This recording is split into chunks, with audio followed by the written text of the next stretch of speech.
A huge elim count being racked up still. Oh my, they want still more going for Kara, and it's going to be Mart actually starting to take those shots out the way. See if he can take them down, but R8 lost a player crucially. Amori got flushed out on that situation, could not make it any further. I'm surprised there's still nades in the pockets for R8, but they've got at least one more here. And they want to try and find the opening to Kara. DRX, they've got everything on side right now. It is a question of who's getting second place in my mind. It's going to be very, very difficult to take DRX out of this one. Yeah, I mean, for DRX, this is a freebie game, right? They haven't really done much whatsoever. This is one of those games that just gets gifted to you now and again. I think that, again, praise should be going through to teams like R8, teams like Kara, who have manipulated the circle very, very well for themselves. Maybe even I'd go ahead and say OG on that north side. I think that there's like those three positions of Kara down on the east, R8 coming through the west, and OG on the north. But for DRX, yeah, there's not much to be said about that squad. I'm surprised that they haven't moved anyone up to the wall yet or moved out a little bit. They're kind of allowing ground here a little bit. Maybe timid, cowards. No, definitely not. That's a bit too much. But I mean, it should be theirs under control. They know that these two teams outside can't really move up unscathed, but Kara are going to give it a go. They're going to have a crack at it. Poser up first, and they slink out wide as well. With I mean, what is Lewis that? moving on in. There's a knock over to Hyunbin. I mean, yeah, that definitely shouldn't be happening here. DRX are going to have to go for that res, and that might allow Kara even more leeway. See what CEO's getting up to the wall now. Things are starting to get a little bit dicey as R8 have the pressure of the blue zone pushing up towards them. This is the final zone blank, and it will close dead center on this one. It does go inside the wall, which means that Kara will have to cross that boundary if they want to win this one out. Yeah, I think that they hope during that knock, I mean, 2 angles is all that DRX has there because one's taken up on the res, that they could finish out this fight as quickly as possible. The blues being a big issue, CEO able to hit a nasty nade again. I think this is a massive game for Kara going forward. Another nade goes slightly far, bobbles just a little bit too much. That's a wild nade coming through, goes straight onto the outer edge of the zone, but smokes is all that's in the way between Kara and R8 in this moment. And finally, DRX starts to make a move. Kaisei flexes out to the wall there. The angle spotted though, and a nade immediately put towards his feet, and he has to dance out the way. DRX starting to get low on nades. They've only got 7 left. R8 are up to the wall as well. They've allowed the entrance to move on in. R8 will go down, but it's Kara to do the dirty, and they will find 2 more eliminations on their tally. A big nade from CEO. Will there be an answer from DRX? They're allowing this to go through, and the smokes there covering so much of their sightline. I mean, the big difference right now is Kara is incredibly hot coming into this engagement, whereas DRX feeling very cold off this game. They've not done too much. It's the 4v3 and the 19 elims on this game for Kara. The Crows are flying strong here, but they take initial knock. They're trying to get the damage done. Hyunbin alive for the time being. The bullet scraping his backpack. Not quite able to finish the job though. They swap over to the next vehicle, and it leaves Poser as a solo. DRX finally able to keep themselves standing. Hyunbin gets the res. 1 knock is all they'll find, and Kara denied the 20-point Elim game. They will go down in second place. DRX able to hold their nerve right at the end. Every single buckle blown off the back of that backpack in those final moments for Hyunbin. But the fact that he stays alive actually is the thing that gives him the chance, because so much time was wasted there for Kara versus Hyunbin. I think if they get that knock, there's a potential for a 3v4. I think Kara is really feeling that game, but still 19 points. That's a 25-point game coming through from Kara. Incredible scenes here at the Gauntlet. A massive jump up for Kara. That has got to feel real good to be able to leapfrog all the way up the tables as they have just done. We've been waiting for it. We've seen some stuff from them previously in their regional positions, but up until now, sort of a little bit lacking. They did have a 3rd place towards the end of yesterday, but it is good to see them finding a little bit more power into these situations. Absolutely. And I think for Kara, again, they played it well. They have strong players on side. They're not the most well-known players in the world from that particular region, but they have all played for multiple years and are all veterans of the game, which is very good to see. But again, I think for DRX, it is just a little bit lackluster win. In the meantime, we'll see what the desk had to say about that match.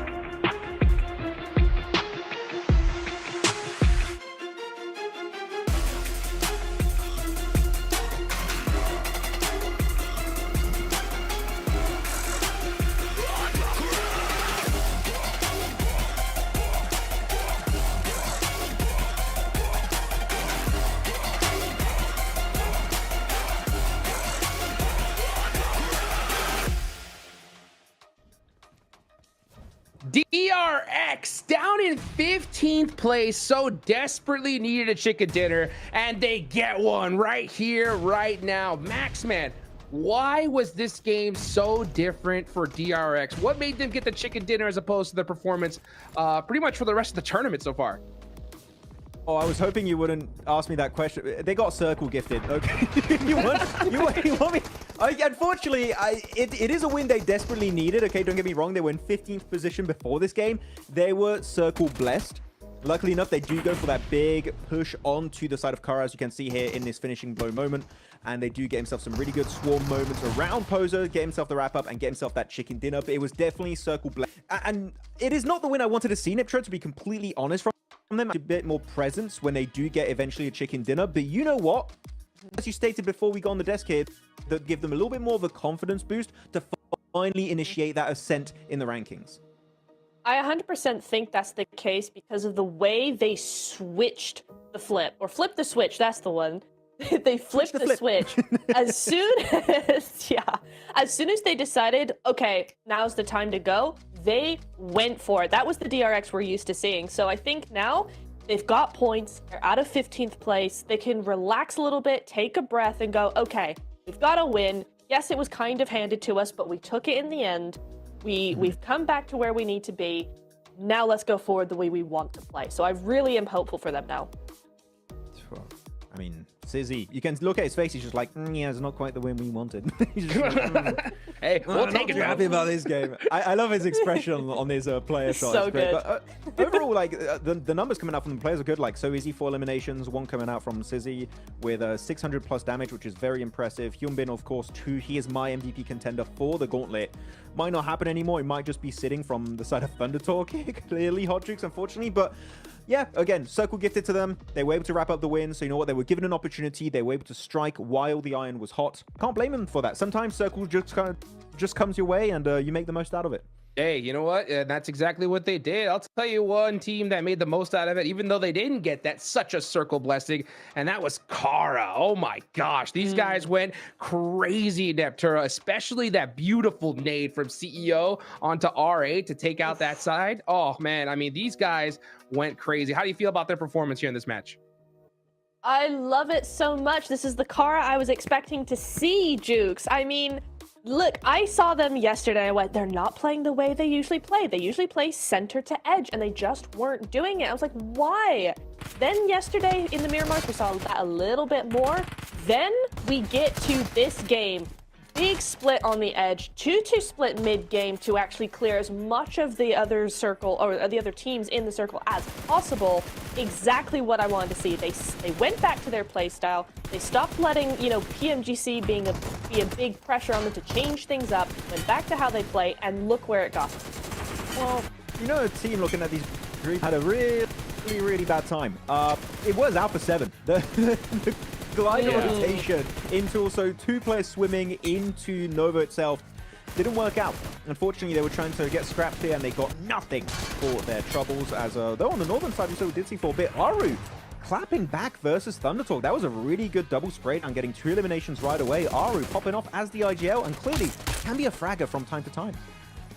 Clutched it, man. I'll tell you what, I mean, we're talking about, you know, the confidence that we're going to see from OG building up. I mean, how much more confidence can you get whenever you take out the top team in the lobby, right? So, I mean, OG, great game for them. We also saw a little earlier, right? We saw GS be able to get the better up onto Virtus Pro. What do you think about that one, Max? That was fun to see GS actually not go for APG. They understood we can share it, but... Hodgix, what do you want to do when you have a perfect military island phase 1 circle? It's just like, well, we're going to have people are going to want to try and contest those locations away. But yeah, GS just showing themselves as a true contender. This is a team, Niptro, that qualified outside of PMSL MENA with a singular point difference, barely qualifying into PMGC. And this is a complete change-up. This team is looking way more confident, willing to take fights. They're not scared, which is definitely a true sign of success in their adaptation to this kind of lobby. And I do wonder, can they maintain it for the entirety of this PMGC season? I would love to see that. You see them on the here on the map here now. But yeah, I think also Jafar has been such a key player for them. It's been really nice to see them coming through what needs to be done and really just helped his team as well here. But that zone, Look at R8. They're like, Dude, yeah. exactly. I'm like, what? I saw that, man. What the heck? And then Giggles. circle? What a cringe. We didn't play circle. What's the circle? I don't know. Oh my Dude, they're still gosh. over there when the circle's that small is wild. That late Wow, I'm rotation. surprised they got as far as they I was got born then. in it. Molded by it. And they picked some really good fights. Prestige had a really good off angle in that fight, North versus Orangutan. It really set them up for success. And once they do clear Orangutan, they start holding on the western ridge, which gives them not only just a really good angle to third party, these southern fights. I think you had Ulf, you had Kara. They can easily get a third party opportunity on that. It also keeps them relatively safe. And you can see here, they don't really take too many casualties until they have to push over the ridge, which at that point here, Hodges, we saw the nades of CEO were on point. And because of that, 25 points for Kara here. Outdoing DRX that got the chicken dinner. Kara, maybe this is the start of a great comeback. Got to be the start. I mean, come on, right? I mean, these guys, we were waiting for them to be able to put up a big performance. We're waiting for DRX to put up a good game. This is what we were talking about, Neptura, right? We knew that we were going to see some squads perform, and they did not disappoint. They haven't at all. It's nice to see Ulf as well in the top 5 of these points, right? That's another team we wanted to see more from. And, you know, DRX, we talk about, yeah, you know, they got the win. It was a little bit handed to them, all of this. It's still 17 points. And when the leaderboard is kind of close, as we've seen it, that is really what you need. So 17 points going to push them pretty far up those leaderboards. Use that as a springboard into the next match. So very excited to see what they've got coming for us. Yeah, Kara, they landed over there in Novo, right? And they just started playing that edge style you were talking about, right, before Neptura. You know, what do you think, you know, when it comes to Kara, right? What's the difference between this game and playing that edge style versus, you know, when we see them go center? Like, what do you think the big difference is for them? For them, honestly, the difference between the two play styles, I feel, is how comfortable they are with it.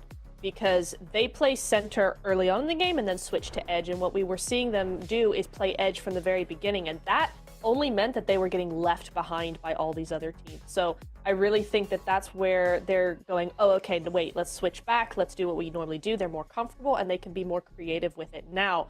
As so easy. It's not, hey, it's not Sitting. For once, it's not Sitting That's being the MVP of match 2. Look at this pentagram. It's like healing 0, and then you just have a line 29 minutes survival time. You can barely see it, and then 0 assist. This is the weirdest pentagram graphic I think I've ever seen in PMG's PUBG Mobile eSport history. This is an odd looking one, but 0 healing again, showing that they were circle blessed. They didn't take any unnecessary fights. They weren't over peaking to like take fights that just didn't make sense. They're just like, we're given a free ticket into the late game. Let's use it here, and it worked out. Yeah, man, oh boy, did it. Look at that. DRX now in 11th place, 37 points. So that's at 9 away from that 7th place position. By the way, guys, if you don't know already, it's 7 spots that are going straight to the grand finals. Everybody else is going to be going to that group stage, right? So looking at these leaderboards, Max, okay, we're about to hit that halfway mark, right? You got Geek all the way at the bottom. What is it going to take for these guys to finally wake up? Points.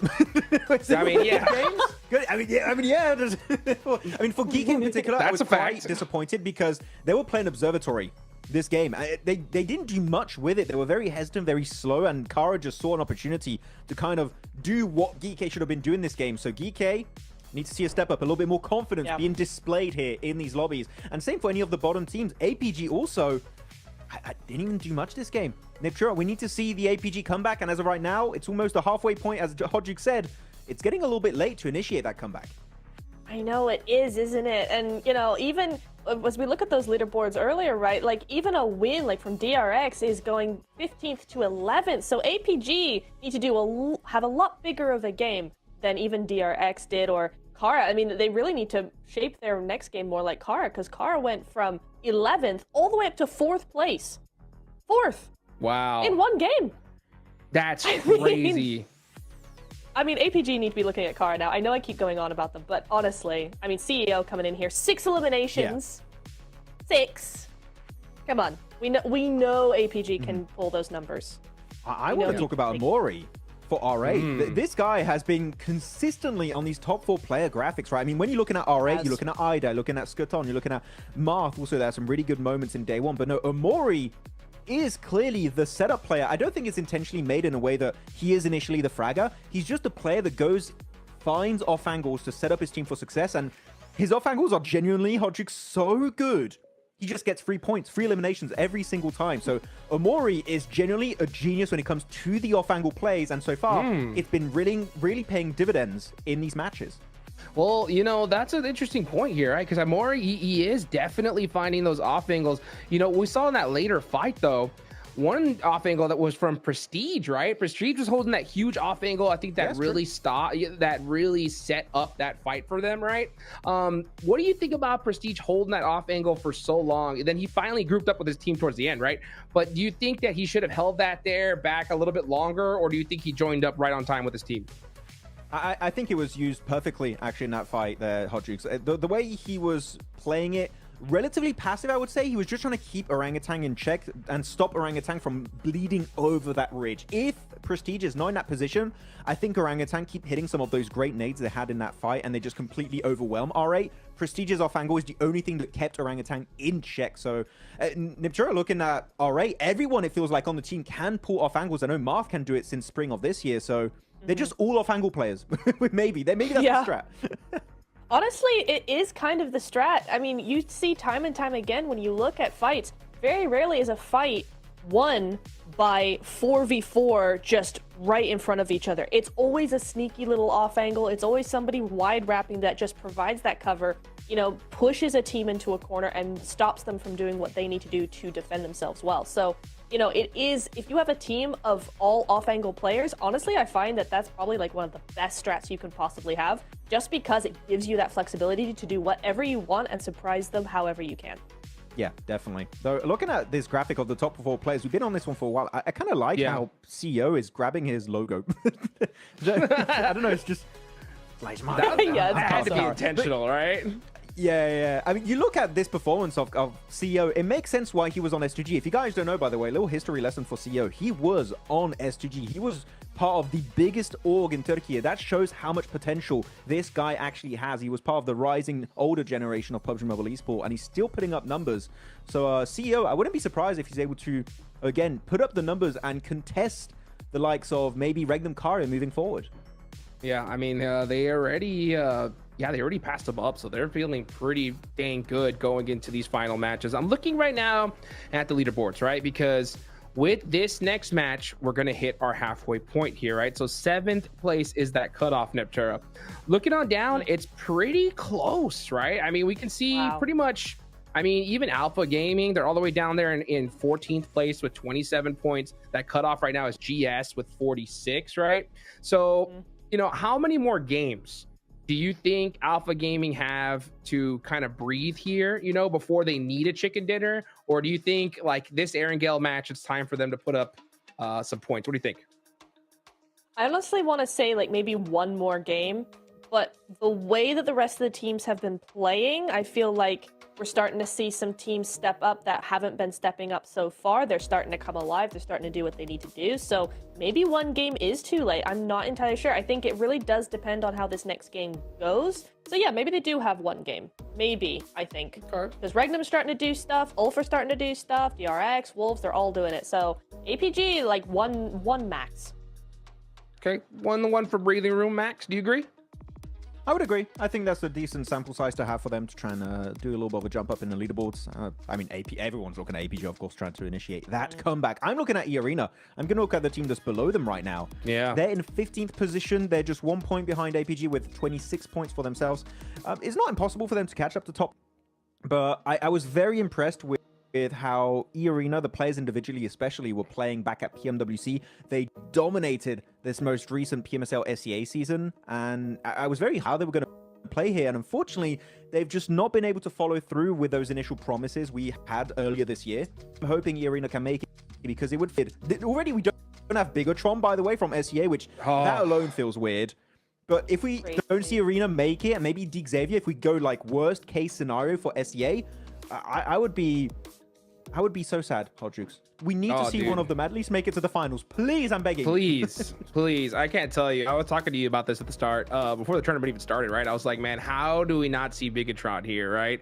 And it is the first PMGC. in Bangkok, Thailand, right? It hurts to see, but hopefully EA could definitely happen here. I mean, it's definitely not too late, even for a team like, Geekay, who's all the way last place right now. 18th, I mean, I don't think they have any room at this point. I mean, I think it's putting up double-digit points here and now if you want to have a chance at top 7, because, I mean, you're right, Neptur, a lot of these teams performing so dang well. You really can't wait towards tomorrow for sure. Oh, absolutely not. It's going to be far too late for that. I mean, we have seen big things from some of these teams in the final day, APG in particular, that like to just bring out an entire different APG to how it's been the last 2 days, but I wouldn't count on it. I think the lobby is too stacked. These other teams are pick up too early. That, we're seeing things from Ulf. They're starting to make more moves. I mean, EA are starting to do, we've seen some things from them. It's a bit early just yet. No, they haven't been doing exactly what we wanted them to do, but there is still time for them. And I think so there's a lot of questions, I think, for the lower half of the leaderboard, because there's going to be the top half of the leaderboard that are just going to take advantage of that slowness now, because they've already stepped up to the plate. Now that makes it more difficult for the others. I want to touch upon your point of Ulf stepping up a little bit, doing a bit more. They are definitely a little bit more present in the later stages, but they're still not as aggressive as I would like to see them be. Like, No, you have Solis, Yeah. again, you have like the Rising Star, touched him many times. Aaron, there was great play on Zeus last year during PMGC. They are not, then actually, I'm going to be very harsh here, Hot Chicks. They're nowhere near the level of play that I know these guys can provide in these matches. Sure. They're nowhere near. I want to see a big change up, because at this current pace, I don't think they deserve to be in the finals. So I need to see them at least attempt to take fights, and that alone would give me a little bit more hope that Ulf maybe could make it to the next step and reach the finals. Well, that's totally fair. We've seen a lot of teams on that second page do it. Will Ulf be able to do it right here, right now? Let's see if it's going to happen. Let's go ahead and take it out over to John and Blank to wrap up the first half of the Gauntlet.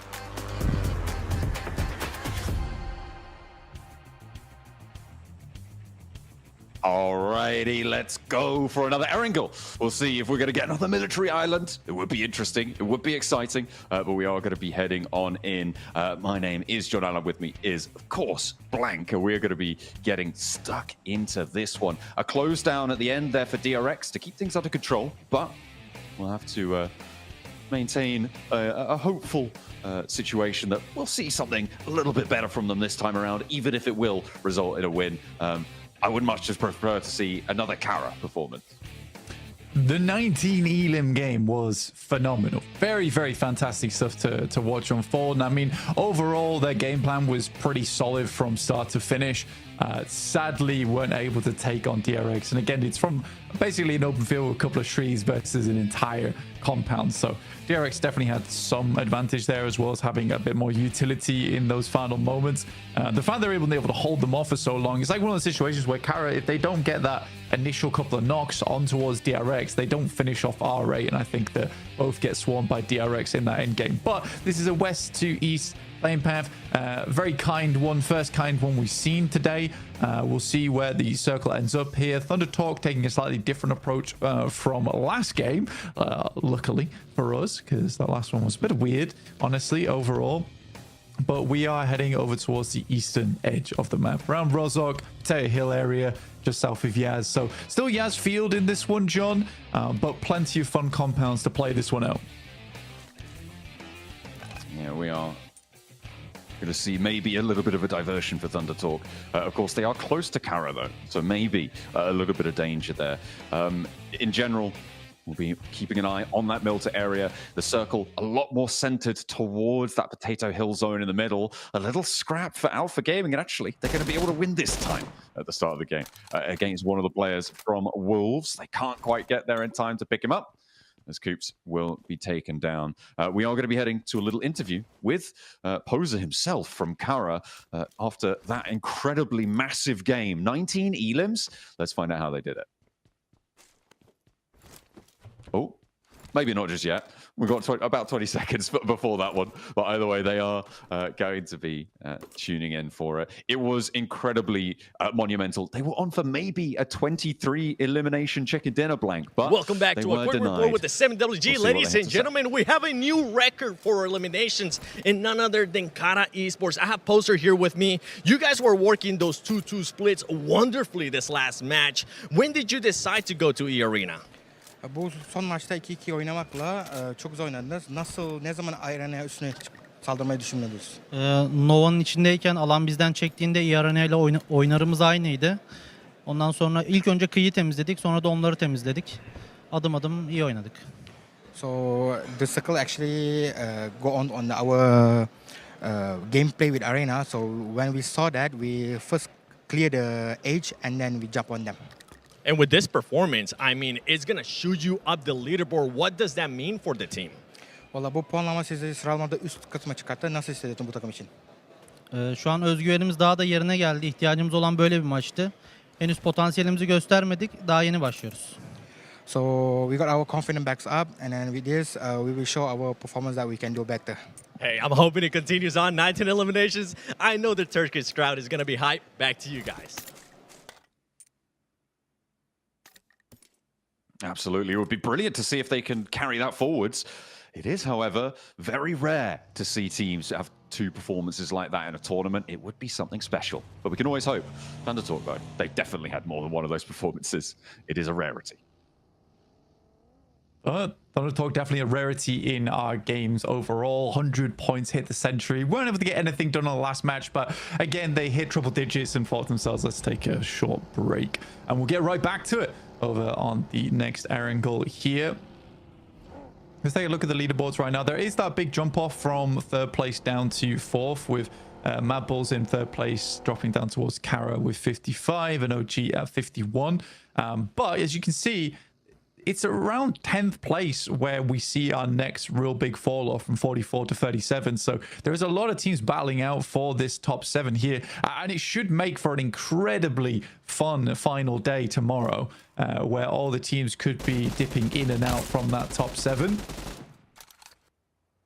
We get a little replay on Doc getting the spray down onto Coops. They couldn't quite get away unscathed with the vehicle. Doc happy to have that point on side. A nice pickup found there. As we hop towards the middle of the circle, though, we're on board with Regnum Kaya, who have managed to take a very, very central compound, really important position as well, with a lot of sight lines out to control all the teams who are very likely going to be moving in fairly soon. We're now into our 6th minute of the match. And we'll see just who's going to be on the road nice and quickly. Hopefully, yeah, Thunder Talk, they're already moving. So we're not going to see another massive delay until, what is it, like zone 8 or something like that. And they decided, oh, yeah, we should probably get towards the circle. R8 did it too, though. So, you know, it's not just them. It isn't. I mean, it was possible. I mean, it was fun watching that little breakdown of the paths taken with RA really on a bit of a journey themselves down from that northwest side, starting just underneath Alpha 7 there, but having way more success from their position. I mean, even just to get in on that western side anyway was very, very tough. I mean, there was so many teams there at the start of the game. I do think Virtus Pro going down so early actually opened up a little bit more possibility for space taking on the western side of Sosnovka. So some fortuitous stuff did happen. I think for Kara, they didn't quite get that benefit. They really did have to fight it out for that position, indicated by obviously the amount of eliminations they were able to pick up in that last game. You got OG here on our screens, just the western side of Shelter. Just waiting to see what they want to do next in terms of scouting, where players are coming from. Regnum Kaya left fairly early from their position, headed around where Dip is. And we'll just hold that out. With Ulf coming in from the northwest side, that is something they'll have to worry about in the short future. Alpha 7 moving in on that north edge. Over that Rostock Bridge, uncontested on the crossing. A little bit more treacherous down towards the south. R8 moving out now from South George. They're moving around the foothills of Everest, trying to head out east. Behind the Mad Bulls, though, they will, if they want to go over the north side of Pachinki, they'll have to go through the Mad Bulls there, or try and find another way around to try and get into this one unscathed. It's easier said than done. Although Mad Bulls, they're leaving players over in Sunken. They're wanting to control that bridge crossing to the north, I suppose. Get a little bit of info, a little bit of scouting from Tulika on the Mad Bulls. As GS move over the north, they're heading over the north of the Yaz Lake. I mean, I think for E-Arena, heading down this way is not too bad. But again, we haven't really seen that early game prowess from E-Arena so far. I mean, round Geekay as well. Yasnaya is easily shared. With only 2 players there, I am slightly worried for them slightly. I think the rest of the team needs to get back in action soon. The Mad Bulls, though, like you're saying, over on that Western Rozhok side, coming through past school towards Chopsticks. This is always such a weird starting circle for a lot of our squads, just purely because what they're struggling with right now is deciding where they want to play going forward. Because as we head into zone 2, like there's plenty of positions which are very, very valuable, but just not quite yet because we don't know where it's centering up. Now we know that you kind of want to take some of these farm compounds nice and early, potentially even some of these positions underneath Potato Hill. Even playing over towards the southern side of the coast is not bad here.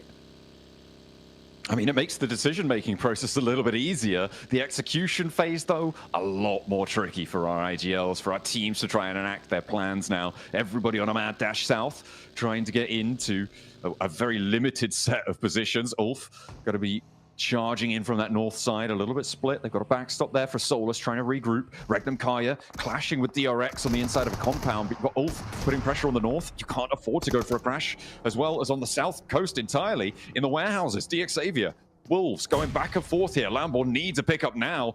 Paragin has to put the pin back in to save his teammate. Will be able to start that one. And Nate moves forward, securing it. They are on the inside. They should be fairly safe, but will they be allowed to get this res? Because there's more threat from the Wolves around the corner. And that's going to be Levi's taken out in the midst of it all. DX Xavier having a tough time on this pro. With Paragin going down, Lambo going down there is very, very tough for DXA because they wanted a lot more speed on that one. And Levi's expected some backup on the side there. That wasn't meant to be a 1v1. That was meant to be a 2v1. Paragin getting taken out by Top, and Gara immediately picking up the elimination point for that. Goodness me. DXA and Wolves now just bottom of the pecking order right now. That's unfortunate. I think DXA can't really leave from this building either with the 2 sightlines that are set up here, John. They only got 2 elims for it as well, Blank. They weren't able to extract the full 4. They weren't able to do any more than that, which is unfortunate. You could excuse it maybe, you know, if you were able to get up to 4 points, right? And then, no matter what, it's an okay game. You will keep yourselves in the conversation for 7th place, where DX Xavier currently sits right now. And they need every match they can get. We know how volatile the middle of these tables are going to be with the number of points that Thunder Talk are earning. And Kara having that oversight, they'll be all too happy to snaffle away any points that dare to step out of line.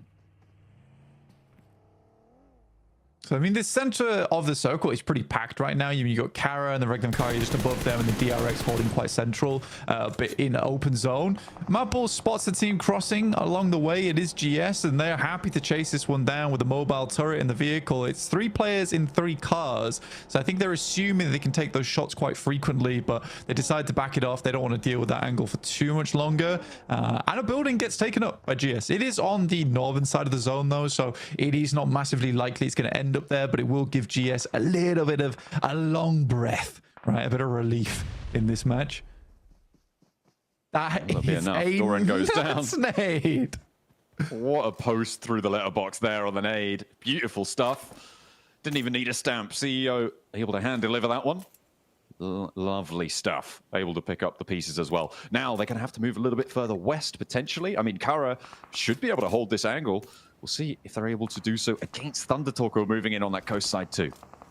It's hard to make the correct decision on this one because as we head further down towards the south side of the map, it slopes downwards, right? So you don't really want to play those positions. I think Alpha Gaming actually has a very good chance from their spot. They have a lot of high ground oversight here.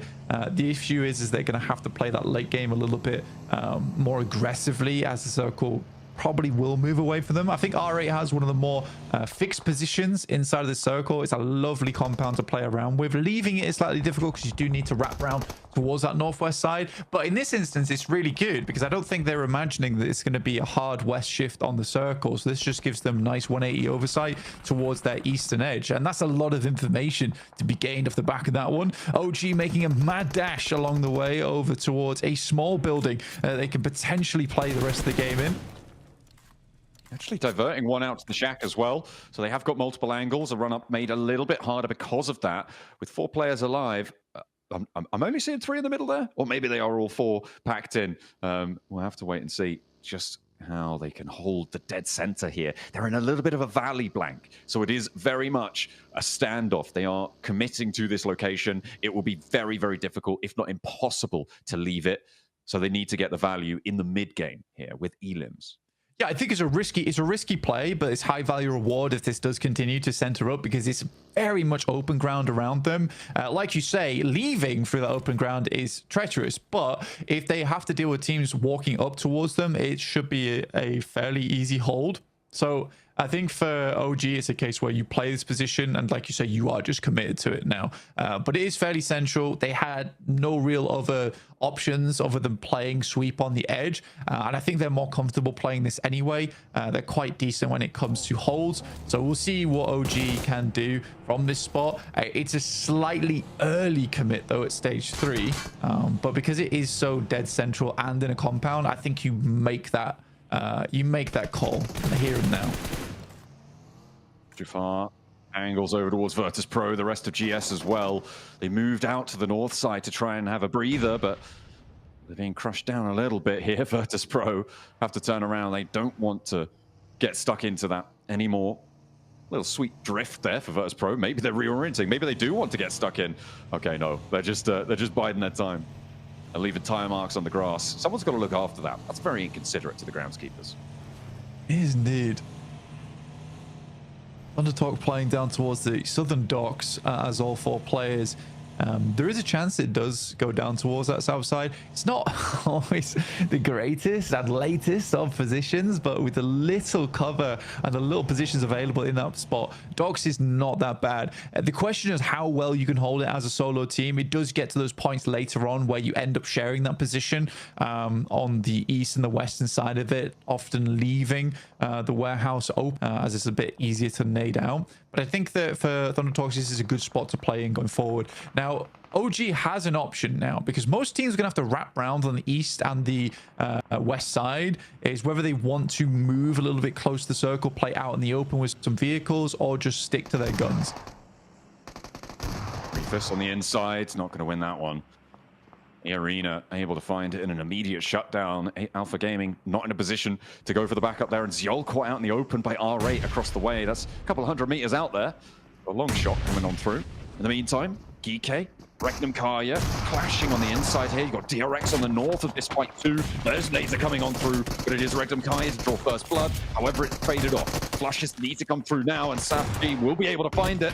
Unfortunately, it is taken down in the process. Kevin on the outside, though, looking to try and hunt down more Regnum Kaya players here as he steps forwards to Loxy. Low HP on Zedwall. Not really step too far in, but with a shotgun to play against, you know it's probably not super likely that you are going to go down through the consistent spray. Regnum Kaya, however, go down to DRX on the approach, and that is going to be an overwhelming force from DRX on the north side. Not timid this time around. I think the craziest thing is Kara gets a shot in there, by the way, from all the way down the southwest side, able to pick up Loxy as he jumps out the building. Regnum Kaya just melted under the pressure there, and DRX actually pick up a fairly decent spot for themselves all in that short moment of time. I think they'll be very pleased with how that one turns out. In comes Ulf over towards Thundertalk's position. Again, like I said, this is a large area, difficult to hold as 4 players, and they're trying to gauge where exactly the Thundertalk players are currently. Luckily for Thundertalk, they always have this angle up top side. APG doing a good job to protect them from any target that comes towards them, and some fantastic nades are being lobbed up their way to secure some more points. Goodness me, Ulf, they try and move into the hills. on the north side of this compound, but they're denied entry. Everybody with the third-party angles. Eren, though, has actually managed to make it for the south side, so a last player alive for Ulf. Hello. In the meantime, Doc now has more arena players to worry about. 3 players actually taking shots out his way. You can see the rest of them trying to move through. He's forced out wide and taken down as soon as he moves. Sakura clocks him. And now Top has to try and find something in response because Doc is not getting back up. Yeah, it's a good third party coming through from E-Arena. They noticed there was fighting going down on this side, but it seemed to be only one player. But RA currently in an engagement between them and VP. One player left alive for R8 and nowhere near this engagement. It's Prestige looks to send some Molotovs in. It's a good position to throw them out, but VP immediately moving forward. Amori in the backlines in the shack, priming a nade of his own. It's a long toss on it. A big gamble, but doesn't hit on target. Prestige down in the smoke has been spotted now. Voston keeps his head on the swivel, spots the player down in the dirt and leaves Amori the last to stand for R8 across the road. And actually OG are moving in on that north side, so that could be a big problem in their very near future.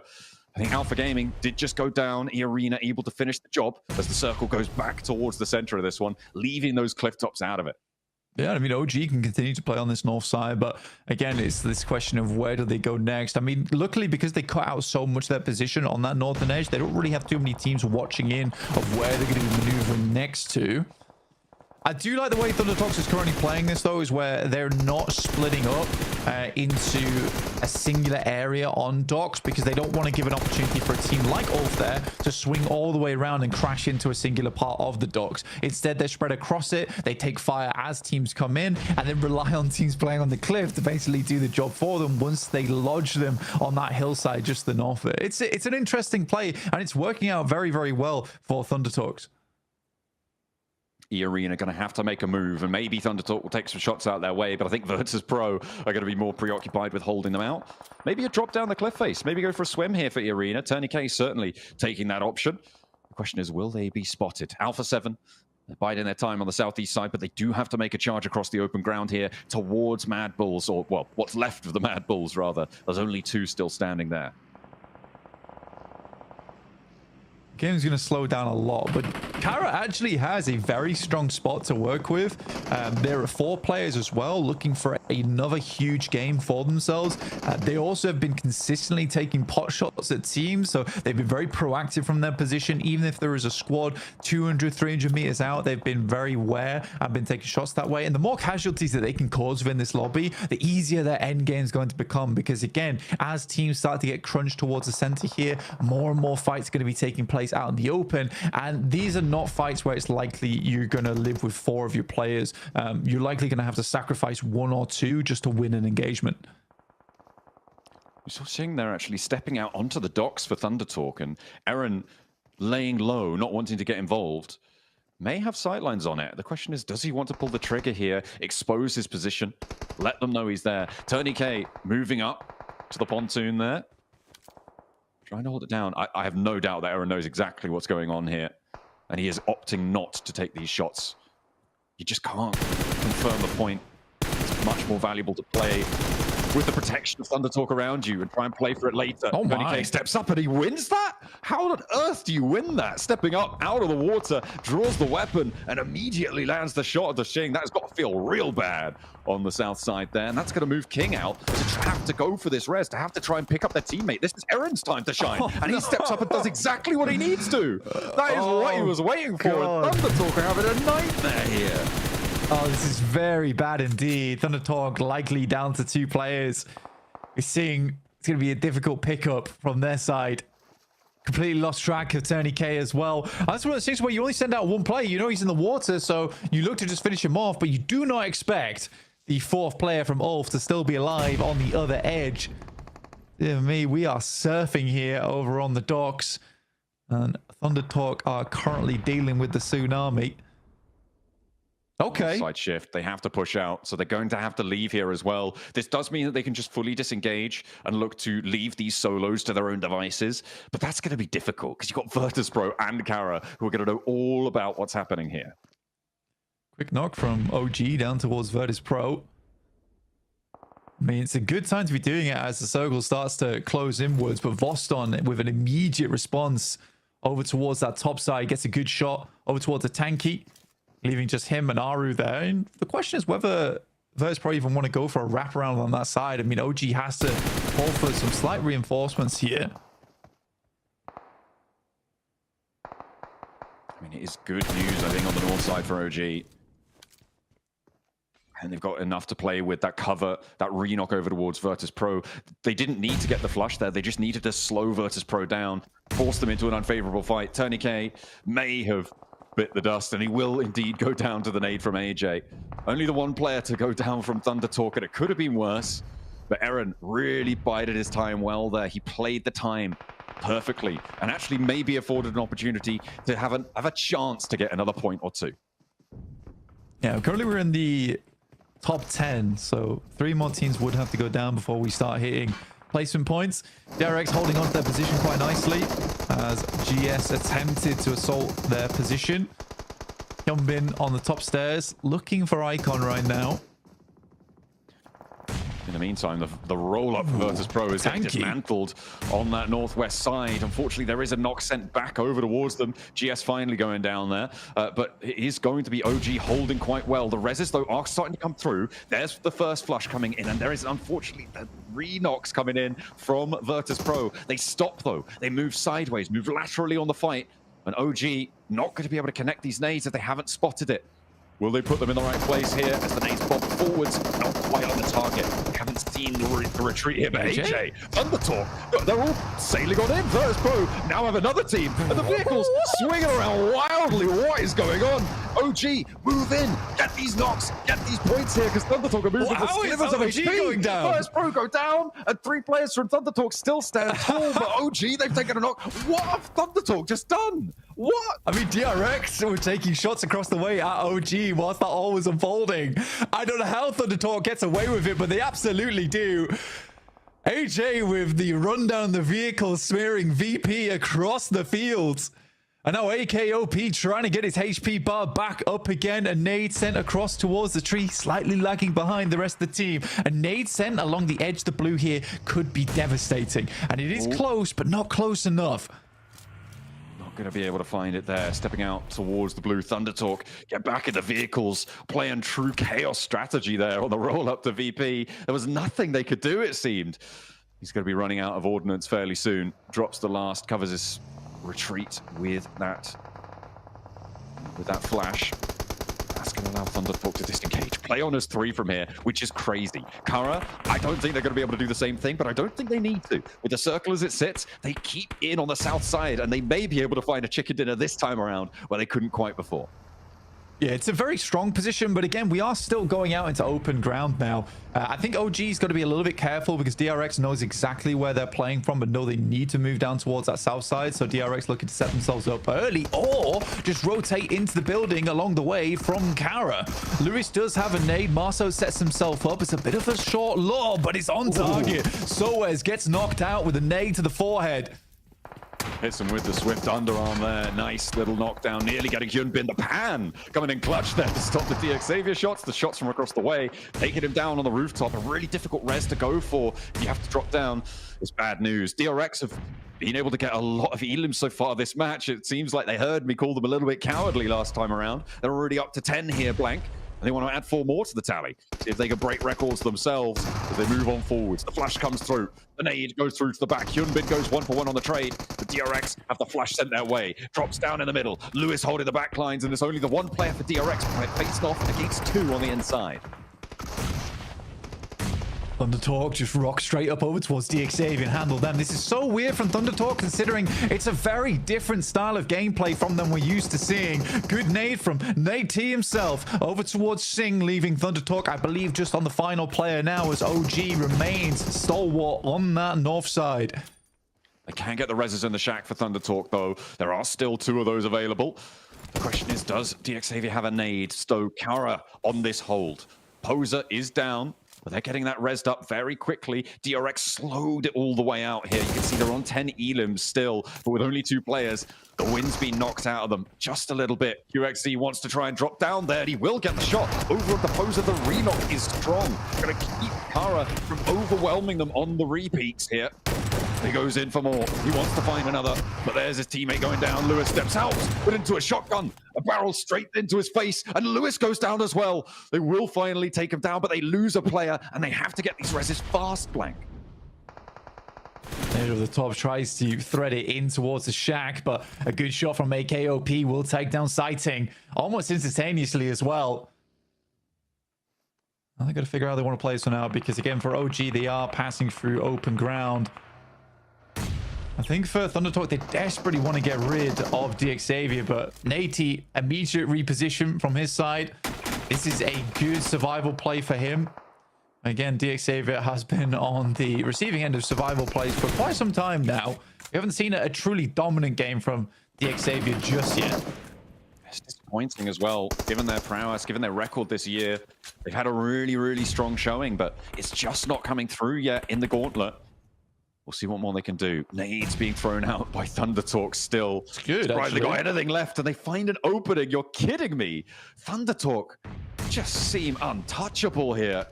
Nading Aru off the tree, doing a lot of damage. That's going to be unresable now. The rotate out wide. AKOP needs to stand tall. Will be able to do one and a second as well. The double knockdown, but across the way, there's still a third player for ThunderTalk going. It's all up the WizGod. It looked like OG might have had the game under control there, but Kara now with the numbers advantage. I'm just so confused of what ThunderTalk's doing in this game. Sighting sending it out again over towards OG. It's like a completely different type of ThunderTalk this game. Nate maybe going for the 1v3. CEO is able to put him down, fires him from the company, and at least will be able to remain up and present. WizGod moves up, and in the meantime was able to take down ThunderTalk. Now, it's a 1v1 technically as the blue continues to push in. I think they've got time to get these reses off Blank. The blue zone's not going to move for a couple more seconds. They may just be able to get through. Marso will heal. Poser will be able to get up and step out for another sight line. Unlikely that Poser's going to be able to heal, though. Actually, they might still have time here. They do. Goodness me. This means a full 3 for WizGod to be able to have to deal with here, and he doesn't have any nades in hand. With a nade, this could go a different way, but I feel like WizGod might be able to find 1 or 2, but the 3, I'm not sure. When Marso goes out, drops the smoke train towards him, they know exactly which rock he's on. As soon as they get in range, they don't have the nade either. Steps out, and that's a little sliver of HP taken away, and he doesn't have any meds to play with. This is nasty. Big stun grenade. WizGod just has to hide it out for the time being. But it's looking close. Can WizGod close this down? It's looking slightly unlikely. Regardless, he has been through the war zone this game and will go out valiantly. But it will be Kara to come off from a second place and 19 points into a chicken dinner. What a sweep from these guys.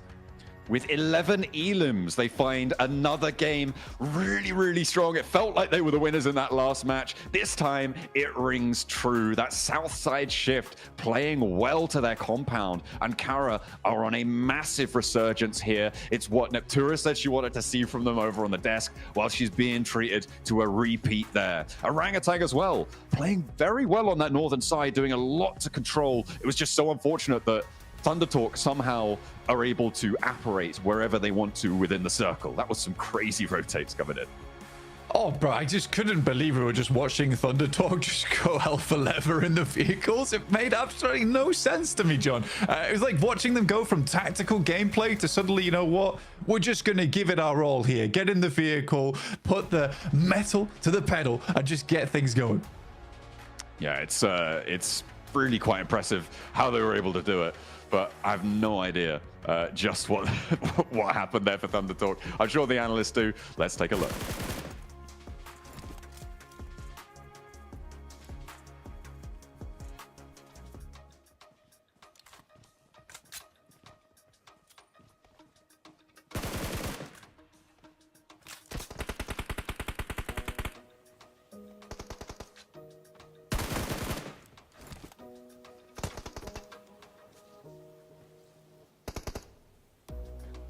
Okay, man, what a game. Are you kidding me? This game had it all. We saw the crazy push from ThunderTalk onto Virtus Pro. I mean, these guys are flexing themselves out, but Kara with the back-to-back chicken dinner. Max, man, what we've been waiting for.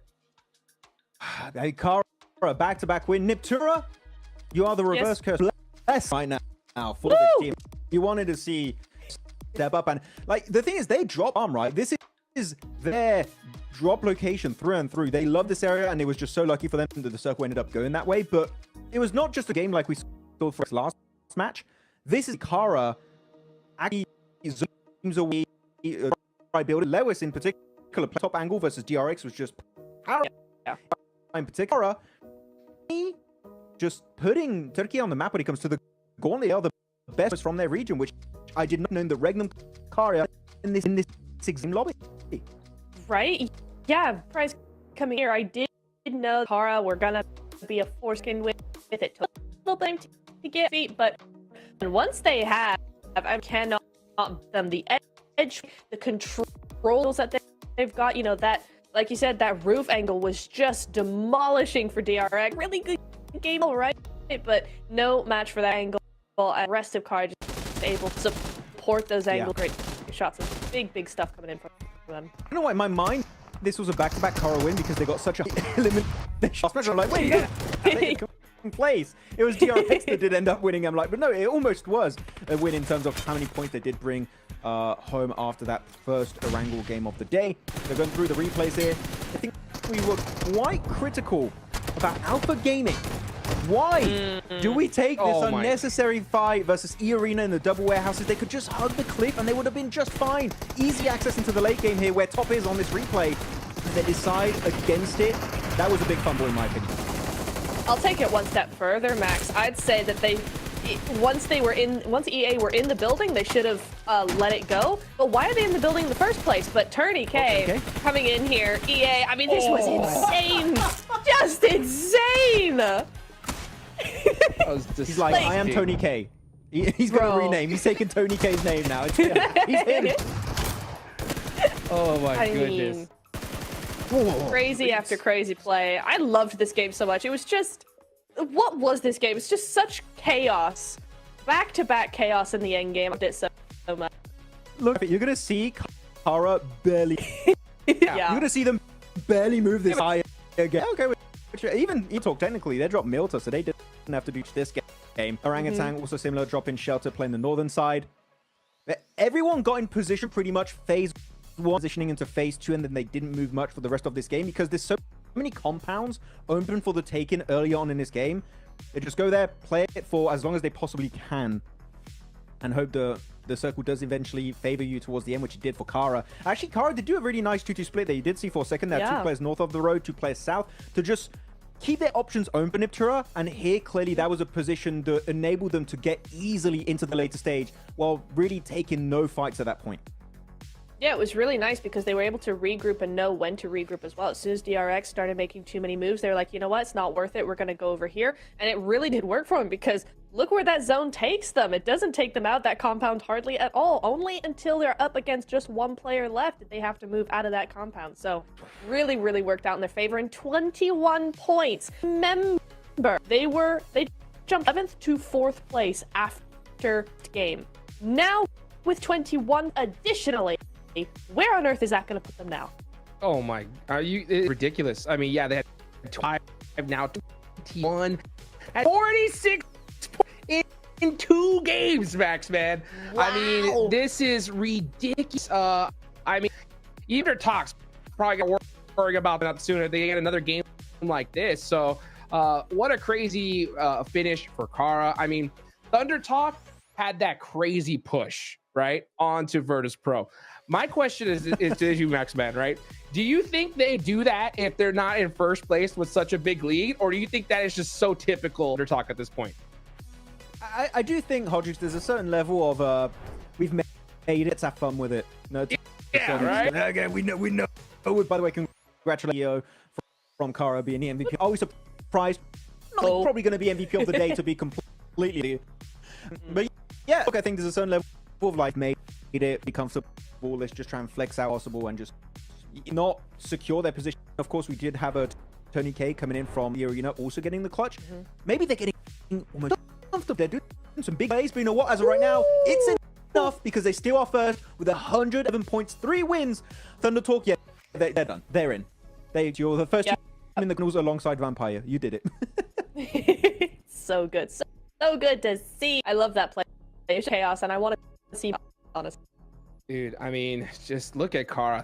Third place with 6 points in total. Like, again, in the 2 games, they have outperformed these teams in their entire day's performance, Max. How crazy is that? And they were in the middle of them. It's been a quick comeback story. Kara, they're still quite a bit away from Thunder. They've just been so damn consistent as a team. But you know what I do want to highlight is the fact that RA are still holding strong onto that second. Right, of course, they're currently tied between third place between them and Kara. This, you would have showed genuinely at the start of the Gauntlet and say, this is what we're going to have at the halfway point of that. Say, there's no way. This is a big, like all the other, and a lot of the teams that are rising star respective regions are at the top. What is going on? PMGC so naked and...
Welcome back, ladies and gentlemen. Halfway through day 2 of the Gauntlet here, and I'm with none other than DRX Hyunbin, a team that has been able to make a big jump up in regards to points. Day 1, 11th place, 19 points. Today, they have scored 51 points, especially with the performance here in Erangel. Hyunbin, you've gotten a win in Erangel. You just got a good performance as well. What was the biggest adjustment you guys have made in day 2 for Erangel? 저희 DRX 팀이 어제보다 오늘 점수 엄청 많이 먹었어요. 혹시 어제보다 오늘 좋은 점이 뭐라고 생각하고 있어요? 어제 저희가 했던 운영 방식이 좀 많이 맞지 않았던 것 같아갖고 오늘은 이제 운영적인 부분을 좀 많이 바꿔서 한 것 같습니다. I think that our team has a communication a lot and changed our play style today. So we do very good today. Okay, well, I like to hear that. I'm glad you guys have made those adjustments. Now, let's rewind it back a little bit because there is a map that you guys are struggling with, and that map is Rondo. What is causing those struggles in Rondo, and what can you change going into tomorrow for that last round of the Gauntlet? 론도 G2에서 그렇게 잘하는지 아는 것 같아요. 근데 혹시 내일외에서 어떤 노력은 할 수 있을까요? 오늘 론더 같은 경우에는 저희가 이제 중앙을 잘 들어가는데 저희 스스로 이제 쓸 자리를 잘 못 써서 터졌다고 생각했기 때문에 내일은 좀 더 잘 보면서 생각 많이 하고 좋은 자리에 쓰려고 할 것 같아요. I think we should get to the middle of the map, but we can't do it well today. But we should be good at tomorrow. Is there any team that's causing you any issues in Rondo? 혹시 론도 G2에서 어느 팀이 DRX 팀에게 무슨 어려운 점을 했어요? 다른 팀이 DRX 팀이 론도 팀에서 론도 팀에서 DRX에게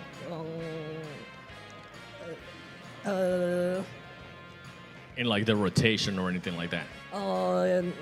싸우는 거 아니면 그냥 DRX 팀이랑 무슨 어려운 저희가 어려운 네네네 론도에서 네네네 그냥 저희가 쓸 자리를 잘 못 찾고 다른 팀들한테 여러 번 맞아갖고 죽었던 것 같아요.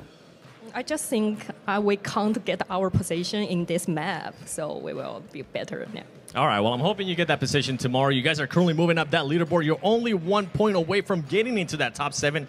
That might happen. Thank you so much for your time. Back to you guys.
All right, we're getting geared up for the next match here. We passed the halfway mark on the Gauntlet, and we are getting towards a bit late in the day for some of our teams to start to step up, certainly from the bottom of those tables. We saw, obviously, Kara have a massive resurgence coming in towards the games today. Those two back-to-backs have been absolutely incredible.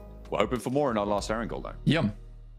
Absolutely. I think their last Aaron goal should be pretty good, to be honest with you. I think we've seen some incredible plays from most of our teams today.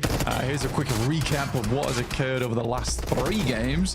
Obviously, there was some fantastic stuff, and I think Kara's the big storyline so far. An incredible comeback overall. OG making it into multiple of the late game circles too, and then Thunder Talk suddenly deciding once they hit triple digits, they're going to go on the aggressive. Because that last game, they were just decided, you know what, we've had enough of being in dock. Let's just drive around like madmen. Yeah, why not? You know, give it a go. They've done everything else successfully. Why not try and break the mold a little bit, right? Make it a little bit more exciting for yourselves. Seems like they are on easy street at the moment, certainly if you look at their points tallies. And with that match, I mean, they basically locked themselves in, right, for the finals. There's pretty much no way that they don't go. There wasn't before. It's almost definite. It's definite now. I really don't see them. Yeah, I mean, they're not. Let's put it that way. They're not dropping out from top 7.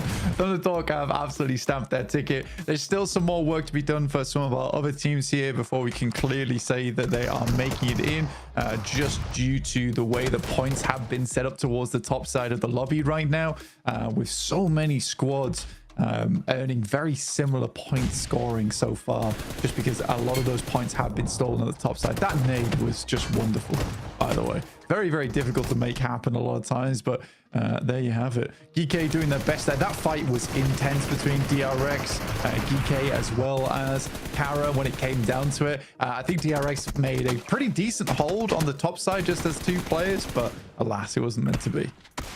I mean, this setup as well on that south side for one of the Thundertalk players to go down was pretty nasty coming through from Aaron on Ulf. DRX as well on the warpath in the match. They were able to do quite a lot during that game. A huge number of elims added to their tally, where last game they really were reticent to do so. Top 4 players, though, coming on through. CEO still grabbing that logo. Like a tiger, like a lion, maybe. I don't know. But either way, he's top of the pride right now with 6 elims and 688 damage on that match. I like how you went for tiger, lion, and not the wolf, like the logo. But yeah, it looks more big cat than big dog, but either way, he's simple. Yeah, I guess so. Kekse from DRX said 1,000 damage done total, which is not bad at all. Revo, despite, Alpha 7 not being in a lot of these games, and still up there at 791 damage done total. But yeah, I think for Kara so far, just an incredible suit of games overall today. The 19 elim into, not quite getting the chicken dinner, into just getting the chicken dinner. Really does take the cake there, though. Very, very fun stuff coming through. And Thundertalk with their back-to-back at the start of the day.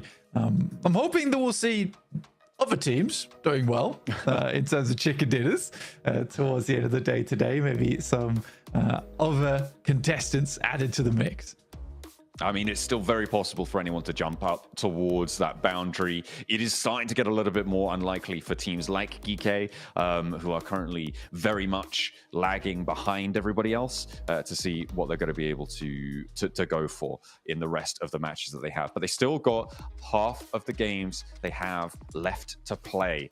They've still got that opportunity, and it's now that they need to dig deep to push themselves a little bit higher up. 7th place is still achievable, even from 16th right now. And you do not want to be getting pushed down towards the league stages with the rest of everybody else. It makes it far more unlikely that you're going to be able to nab yourself 1 spot, which is what everybody's looking towards. Yeah, I mean, it is quite generous as well, the top 7. Even if you do just marginally better than some of our other teams towards the middle of the pack, you're likely to get in towards 7th place here. Obviously, you'd like to be a little bit higher than that to really secure that position. I think Virtus Pro, from yesterday, I said there was a bit of method to the madness for them, but today it feels a little bit more madness than anything. I mean, there has been some decent plays, and they're still making it towards the top side of those lobbies, but I think that, that messy style isn't quite working out anymore, and I think that reliance on just gun skill, mechanical skill, doesn't quite work here in an international lobby. So I'd like to see a little bit more out of VP. And again, it's also understandable because you look at that team, and after they go down, they are very much upset about it. I think they understand more than anyone that they're not playing up to scratch. Yeah, it's going to be noticeable from within their own ranks. They're not blind to it. It is the sort of thing you do need to keep under advisement. Taking a look at some of the utility used during that last match. You can see able to do 2,100 damage for Kara. I mean, seems to be fairly chill. As you put their games back to back from day 1 to day 2, you can see it's a big improvement coming on through here as they step on in to the limelight and really take up the majority of the stage. DRX getting 2 big back-to-back games too, Blank. I mean, we talked about their first match not being super strong. They still did get a chicken dinner, and here they were able to back it up with the elims. So a little bit of that worry that I had before. You can't really fault it too much. Yes, it's not a gigantic game, but again, what can you do? You get that central position. I think you just have to hold on to it, and you don't want to flex out too much and allow teams to get in later on. So you just have to do your best to play that 4-man split, hold all corners, and make sure that you're the only team left inside of those buildings towards the end game.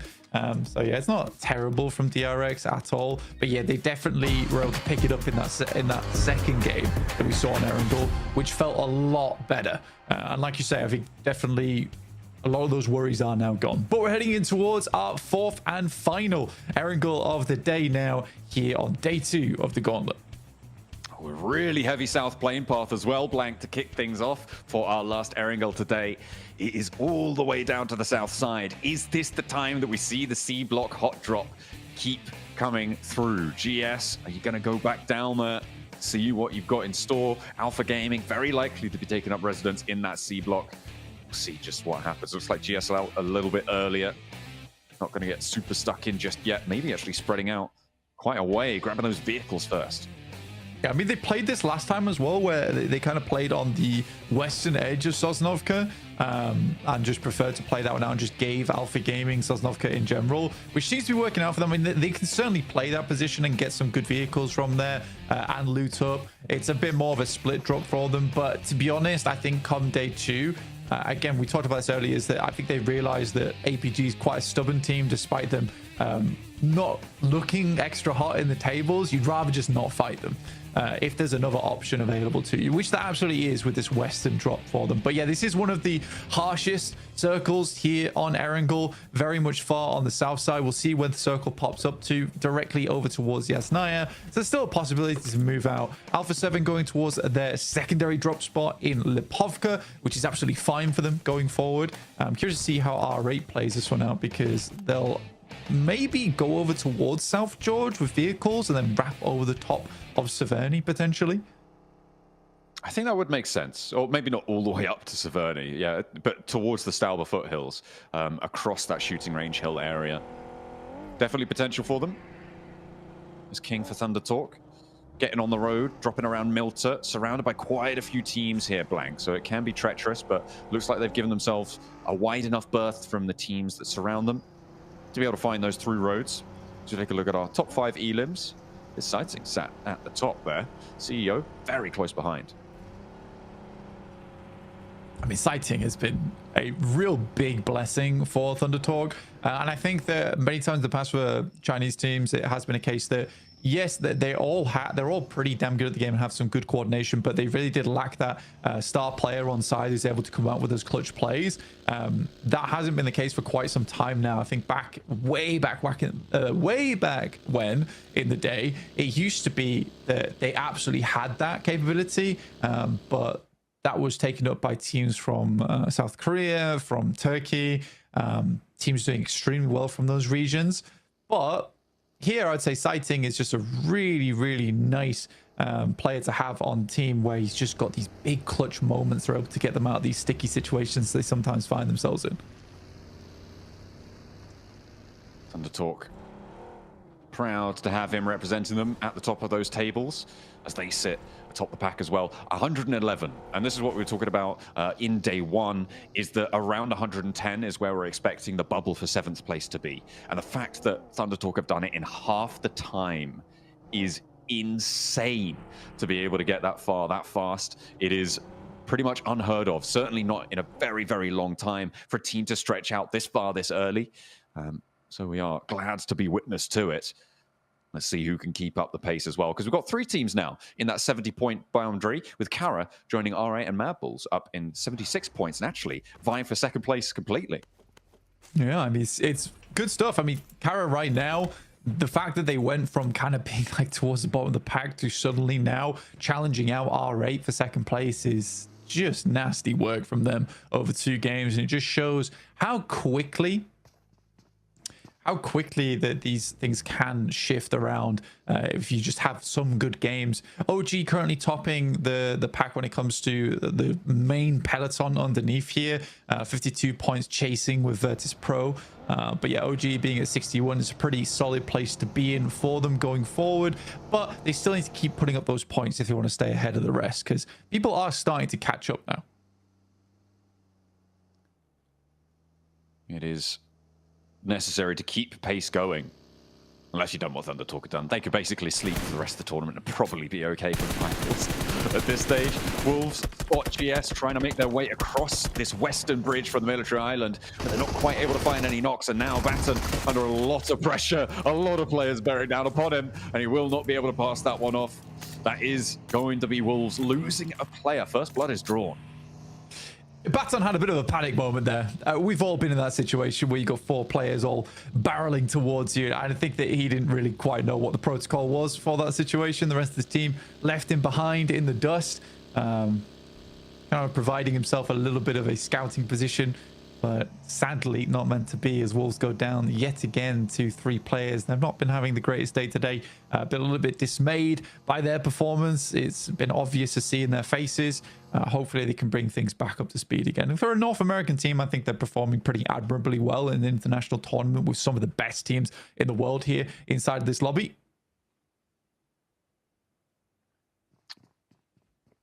It is a big set of representation to come up against in this lobby. You're right. It's literally the best in the world at what they do here for PUBG Mobile.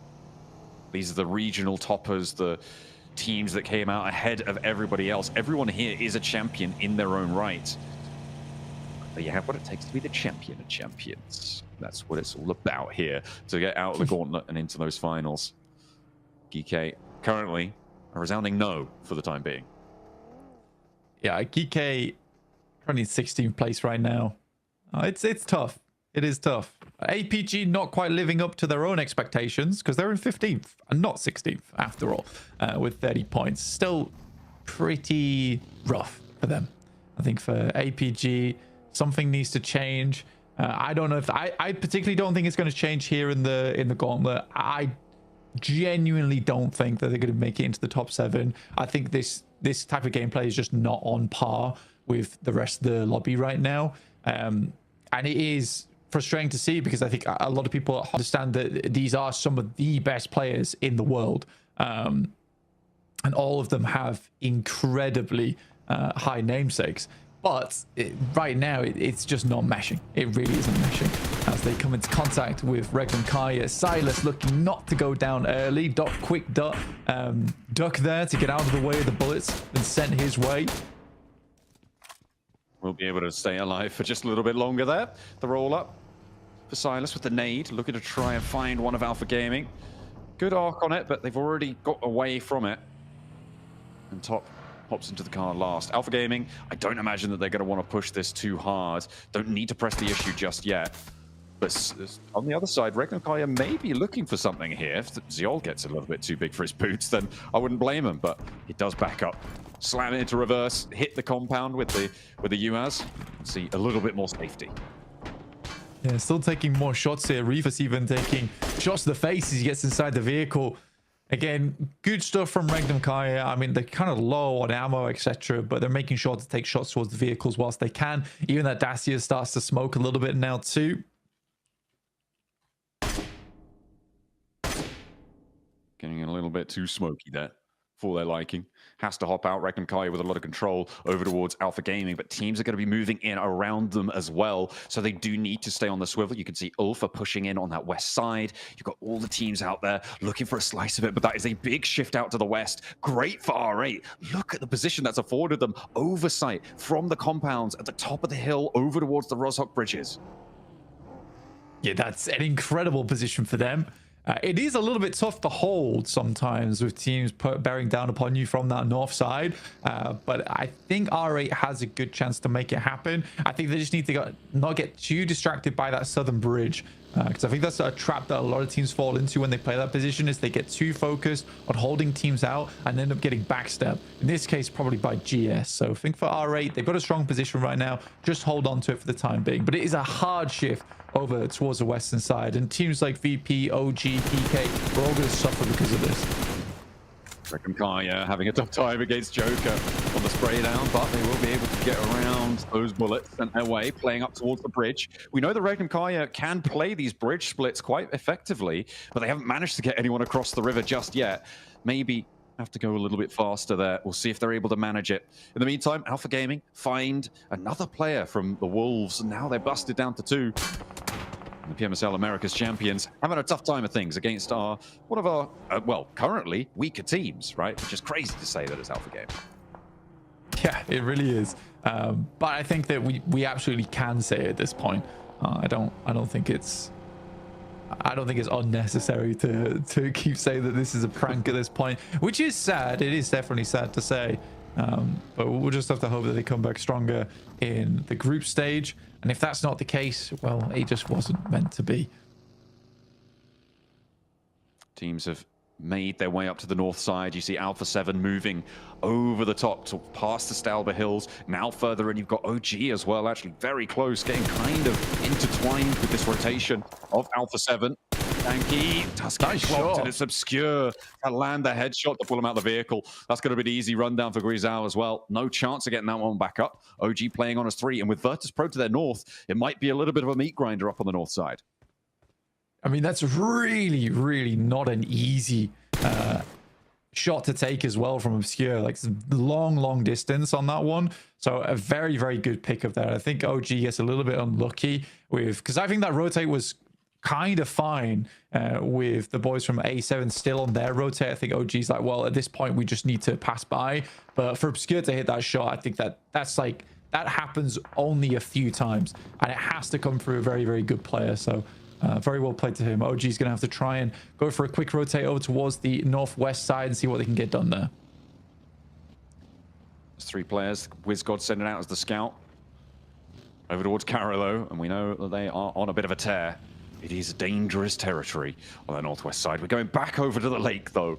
Circle really not helping anyone out. Well, I mean, maybe, except for Thunder Talk here. They are in a really solid spot on the west side of the Yaz Fields. No one really going to be able to approach them from their east side. That west side approach from the bridge going to be so tricky. Regnum Kaya, they're going to give it a good go, though, before could manage to go for the regroup. That approach from that south side is probably the only time where they'll find it, but that wall keeps them so safe in the compound. And maybe they'll just play in the shadow. Yeah, potentially here, John. I think for Regnum Kaya in particular, it's required to be very much also here in terms of taking shots over towards Thunder Talk, Wolves, as well as Ulf as they make their way through. You can see on our screen, Wolves able to pick up the Wizard Tower. Coops and Doran, the 2 players alive for the Wolves. Kaya trying to get across, trying to play another bridge split, but not going well for Loxy. Not going to be allowed to stay on that far side. Surely they knew that was going to happen. Regnum Kaya now have to play on as 3. Yeah, I think that Loxy knew that it was happening, which is why he was trying to cross back in towards the rest of his team. But Thunder Talk got there so quickly and set up so fast. I mean, the rest of the team is not even in position yet. This is an awkward circle, right? With Yaz Lake being over towards that northeast side and the river that splits in between, you know, it's very undecided where this is actually going to end up. So I think teams are struggling a little bit. I think I would prefer to be over towards the southeast side, though, just because it's where a lot of the field is. If you can pick up a position here early and it does shift down towards the southeast, you're going to have a much easier turns over towards that northwest side, and you have pushing over towards there is a little bit easier. There's more cover, more hillsides to work with. I feel like one of the sleeper positions here is maybe the bridge to the east of Roshog. If you can get around that and stay safe for a little bit longer, I feel like you have access to both sides of the river where a lot of other teams just won't. It looks like DXavier got to try and careen the remainder of their players down towards that position, but they are drawn short on the approach. The shots ringing out from Hyunbin and the rest of DRX as well, making that a very difficult escape for the rest of DXavier.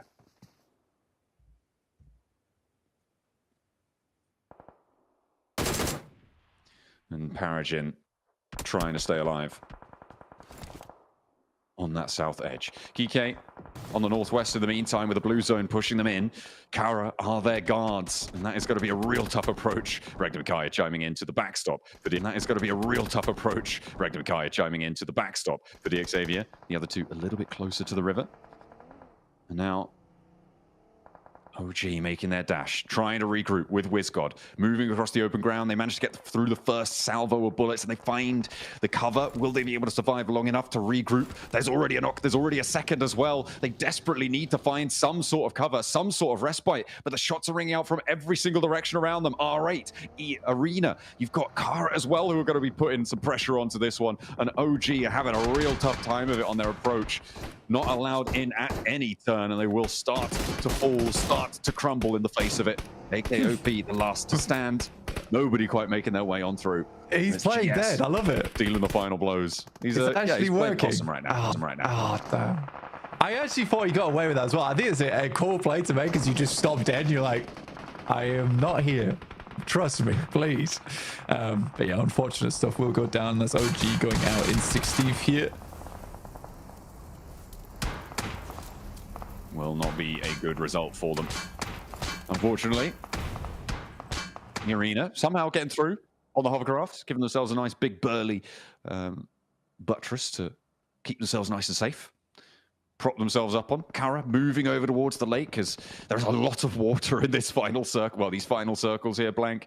It is a real tough time. Keeps the whole lake in, but doesn't keep the far side of it in through the next zone, which makes it impossible to rotate around that way after the next maybe 30 seconds have elapsed.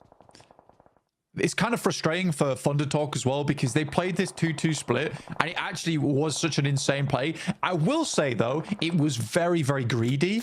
But if it paid off, they would have both been able to move down towards this southeast compound and they would have had a very good game off the back of that. Now it's up to APG to move towards that north side and pick up that compound off them. But APG still doesn't really know whether there's only 2 players within that building. And it's likely something they'll think about doing a little bit later. They have to clear Mad Bulls as well on the southwest side. Carrot's still going strong, but only with 2 players also. This is a very, very rough circle to play. And this is exactly why I say that you kind of want to confirm down towards the southeast side. If you were already there, you didn't want to move just because it is so difficult now for teams to find purchase in the circle from the northwest. It is really difficult. You're right. GS, R8. I mean, it's more important for GS really to be able to get through this one unscathed. Their score tally right now, very much in the throes of it. R8 a little bit more secure. And they're already picking up points towards Wolves. Already more damage being done to the Americas champions. GS going for a wide wrap out to the north now.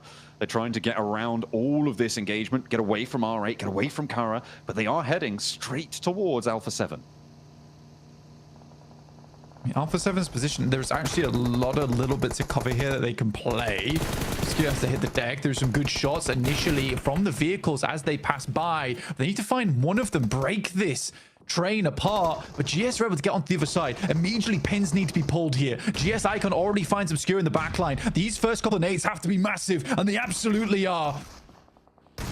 Revo and Grisal holding their nerve in the face of the approach from GS, but the first to fall is there. The second not so good though, and it's going to be Grisal and Carrillo holding the line for Alpha 7. One player did get taken out there, but GS, they try a wide wrap, but it was not going to work. In the meantime, plenty of damage being done around these bridges, and R8 are going to be moving out on the south side. Reckon Kai, it's actually a tough game to play because there's a lot of angles, at least for R8, that they could still pick up, and then R8 plays that position after them. Still so much water in this one over towards that north side. E-Arena playing this building that's slightly on high ground is pretty good for them going forward. And no one is even thinking to look over towards Thunder Talk right now. I think most teams assume that's a 4-man squad there, which does give their position a little bit of defense going forward. It's always good to be able to spike out a little bit bigger than your reality. In those situations, it is a valuable asset. APG moving into the very, very west borders of Yasnaya. It's a difficult rollout. You can see Doc is lining the vehicle up because they do know that they need to move fast on this next exit. The question is, where do they go, right? There's a couple of buildings further down the road. The Arena are going to be very close to them, though, and it's going to be a difficult push to it. With Virtus Pro as well on the north, I mean, that is very, very dangerous ground. Alpha 7, Carrillo will try as much as possible, but again, I think for Alpha 7 is a very, very difficult push down towards the south side to make this happen. All right, though, it's going straight for it. Xavier once again playing on as two players and making it work somehow. Again, I think that although they are doing okay in the points, and now they're in top 7, this sort of needs to stop. Right, the Xavier duo is something that is becoming increasingly more consistent and increasingly more effective, and I don't know why. I would much rather this team played on as 4, but yeah, it's such an odd one where the most times where we see Xavier doing well is when 2 of their other players are dead. It makes no sense, yet it is working. Regnum Kaya just love this river split style. We've seen it from a lot in the regionals. They are trying to enact it here. I mean, it's why Loxy was across the river in the first place to get taken down by Thunder Talk. But it seems like they're a little bit more entrenched now with Wild playing there. They've got Kara trying to put nades across the river, but just a bit out of range. Fortunately, they find that knock, and that could be a huge opportunity for all the teams around to make a move, including DRX. Alpha 7 just trying to go for the swim. I think they had little options available to them, but the duo in Xavier have spotted them out. Levi's and Paragon not likely to let this cross go unharmed. As Korea will get knocked. Alpha Gaming made a long fling over towards the eastern side. Sorry. Yeah, it's been a difficult approach, but somehow Doc making that mad dash across the open Yaz fields. So, a bit of a self-nade, but it gets the job That's done. not great. It does get the job. It does take down Lemon, right? Bit of collateral damage on his side. Not sure how he took 99% and Lemon took 100. That happens, you know. Looks like he's pretty bare on the meds, though. Otherwise, you'd imagine his health bar would be a lot fuller than it is. That's the nade that'll do it. Final nail in the coffin on the south edge, and that res should be coming on through for the Mad Bulls. Thunder Talk are out, so our table toppers going to be taking another break. This is an opportunity. This is a big opportunity for the Mad Bulls to put a lot of distance in and see what they can find. Regnum Kaya, in the meantime, they have been busted down to 1. Their east side shore outhold was dismantled by Kara, by a couple of other teams as well, but Kara have now fallen as well. So. DRX, QXZ, still playing underneath. Regnum Kaya were picked to pieces. Only Wild left remaining, as per usual, as is customary. Alpha Gaming still playing as 4, but it's a rough approach for them. Ooh, he doesn't have too many meds. Look at that. Only the 2 first aids. Doesn't want to overexpend himself. And needed to try and get a re-knock there. Levi's actually chiming in, but a nade bobbles its way over. DRX have to cross, and the blue zone's putting too much pressure on to make this one realistic here. I just don't think they're getting out of it. With Grisao as well on the far side. The nades coming through from the Xavier duo. Oh, it's dastardly. It's mischievous coming through from Paragon and Levi's. They are doing a lot of work for Xavier on this west side. They're up to 5 elims. I know, it's paradoxical, but it works. This is what's happening for Xavier right now. I don't really understand it. I mean, the fact that they're in top 7 is wild to me. But as Pro go down to just 1 player as the arena takes some very big shots towards them, and with Aragon down towards the south side, very unlikely VP gets back up into the picture. Whoa. Good step up from DRX, jumping into the boat from Kagse to get a separate different angle. More shots from Xavier, trying to weaken them as much as possible, soften them up for this initial nade that's going to come over the top here. Xavier not really going to have sightlines on them for too much longer. The nades need to be on target now, because stepping up and over, you can have Ulf starting to take shots at you. APG maybe even from a distance. But DRX may have just done the impossible. Getting across this river seemed like it was just not going to happen. But here we are, in a position to see it maybe coming on through. The Wolves surviving with a solo, by the way, on that south edge. So maybe that's where DRX go next. Yeah, I mean, Doran's doing quite well for it. Alpha Gaming got torn apart. I mean, that position they took is not terrible, honestly, and I think Mad Bulls wanted it, but the speed at which they were plucked out of this game was quite astonishing from the Mad Bulls, who finally are having a bit of a resurgence today. It's been slightly less impressive towards the start of the day. Some points here and there, but nothing crazy. But from that spot, you have a lot of control over the rest of the lobby. You're mainly just worried about Aragon and E-Arena, but you control these roadsides very well. And as long as that's possible, you have a great game in your hands. They still have to hope for a southeast shift on this one.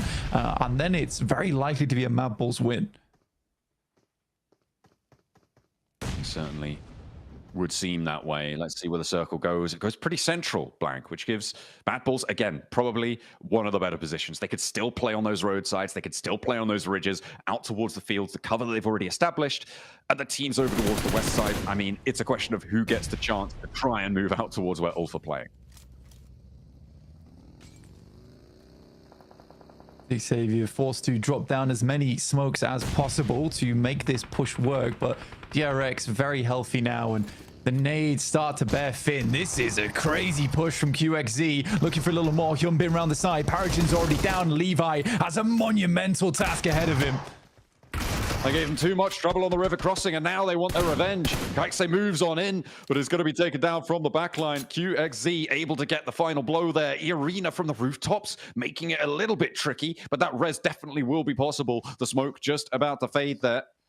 And they'll get Hyunbin back up. Kaikse moves in, stopping Arena, or trying to anyway, on that angle. Drops down. DRX have to make another move now. Their zone still not in their favor. They've been through it now, and DRX definitely tested their mettle. And so far, it's looking pretty shiny.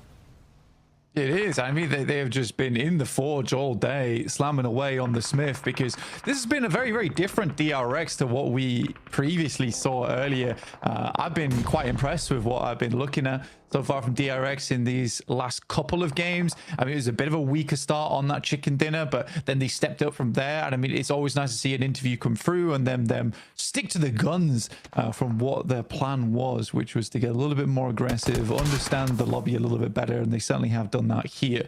Shots going through over towards Mormon, but this kind of cover is very difficult to deal with, and DRX will need to use smoke to slowly work their way down on this cliff, because eventually this fight between E-Arena and DRX has to conclude. I mean, the fact that Doran's still alive as well for Wolves is pretty crazy, especially given the compound he was sat in seemed to be prime real estate. Nobody really had the gumption, though, to go for it. He's been allowed to live for a little bit longer, despite obviously not having that many meds to his name. It is a tough time for Doran on that western edge. Next zone will pop on in. It goes very, very central again, and it keeps the Mad Bulls divots in. It keeps Ulf in, too. This is right. This is the exact circle that no one really wanted. I think E-Arena and DRX probably most favored by this one. For the Mad Bulls, they have a very slim amount of area to play with. It depends whether they've got vehicles or not, John, because they could technically swing round the back of E-Arena and play off that. But yeah, it's a difficult push for them. Ulf sends a nade in and will find Pusher off the back of this one. Scarface looking for more, though, as he primes another grenade in the back pocket. Oh, sends it longer, does tag on to Pusher, but Lemon sails in for the rescue to re-bolster their position. Just making sure that Ulf are a little bit slower on it. There's that second nade, that third nade coming in through as well. Flip looks to try and back off the angle. Lemon draws attention. The res is necessary here for Mad Bulls to make the move. Lemon doing a lot to distract here, but it seems like Scarface is dogged in his pursuit. The nades will not stay away, and Pusher is burnt out, but it was a little bit devastating. Really quite painful. Aaron's still up and available, taking some pod shots, but more nades pouring over the top as E-Arena starts to realize where they are. DRX down to just one player in QXZ as the rest of the team attempts to crawl back over towards him for some emergency triage. Doran finally falls in 5th place as Ulf remains up and in this game. Arena trying to move through. Tourniquet goes down, and it's now just Joker remaining. DRX solo as well. If they don't get this res, a nade is being cooked now, and QXZ wants the shot, wants the shutdown, looks for Joker, goes a little bit long with it, but Mormon might not be long for it either. The nade in response, QXZ breaking out wide. In the meantime, the Mad Bulls are making moves too. Ulf in the fight too, and trying to stay alive in and amongst needs. The Molotovs putting pressure on Arena. But what's going on the south side, Blank? Who's going to be able to take control of that roadside? QXZ looking for the full squad wipe over towards E-Arena. Joker on the low ground, starting to move up. Nade sent long, slightly off target though. Immediately sends with this final nade. In the meantime, Mad Bulls going toe-to-toe with the remnants of Ulf. They are 2 players standing. Tulika unlikely to get back up here, and they've got the angle. They step up around the side of the tree. The Mad Bulls were able to claim it from the ditch. Ulf could not hold them out. It looks like it might be a little bit ropey for a time there, but they play off one another beautifully, and the Mad Bulls reclaim their spot towards the top of those tables. I mean, for Mad Bulls, what a great way to finish that out. I mean, taking down the entirety of APG in such short order as well on the position that won them the game. I mean, it wasn't even massively advantageous. And I think the thing that does win the game for them is just how long QXZ lives out in that engagement. The amount of knocks he's able to pull through over towards E Arena as they push towards this position. If not for that, I think Mad Bulls might have had a slightly harder time against a rebolstered E Arena on that side of the map. But they were so distracted for so long by DRX. Getting that picture line up just perfect. Why not? Make sure you're looking fresh, looking hot. Is everyone giving them the mad dog down the lens? Love to see it. Love to see it. No smiles. They're not celebrating. They're just going to do it again. We'll see just what they're able to do as we head over to the analyst desk as well. Represent, had to do it hella big, had to run it back again, light it up, hella big, gotta do it.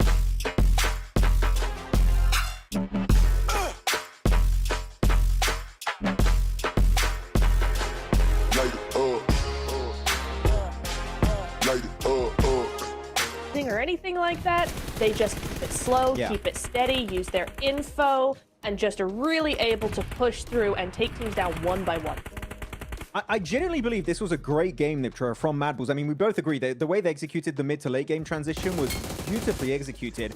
I do believe, though, they weren't really fully tested going into this. I feel like no teams were trying to take away good positions out of Mad Bulls' hands, and they were just given strong positions, and they used them to their full potential. I wanted to see other teams try and snatch those positions away, but it never happened the entirety of this match, and they just, like, exuded complete control upon this lobby. I mean, look at Lemon. He was an MVP contender of yesterday, and he's once again able to flex out 5 eliminations on his lonesome. This guy is a beast in this Gauntlet stage.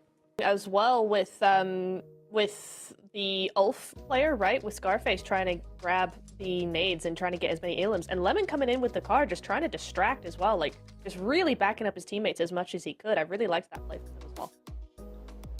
Beautifully done. Beautifully done. You know what? Speaking of plays, though, Max, man, we got to talk about R8, okay? It was... So, right there, they're on the other side of the bridge holding that hill, okay? For those of you guys that don't know, we're talking, we're chatting, right? Okay, what should R8 do? Maybe they should crest up that hillside, possibly challenge, and then kind of go through the water on that end, or should they go into the blue zone through the other side? And then they're just like, nope, pedal to the metal right down the center. What do you think about that, Max? I was hoping they were going to take the eastern bridge of Rozhok and go for wide rotation in the blue onto Mad Bulls. That was my guess. This is why I'm saying Mad Bulls were not really contested on any position and given for free. But R8, they had a clear path to success. We'll see it possibly at one point during these replays. And they're like, no, how about we go through the meat grinder of the lobby, Niptra? They go to the main bridge in the center.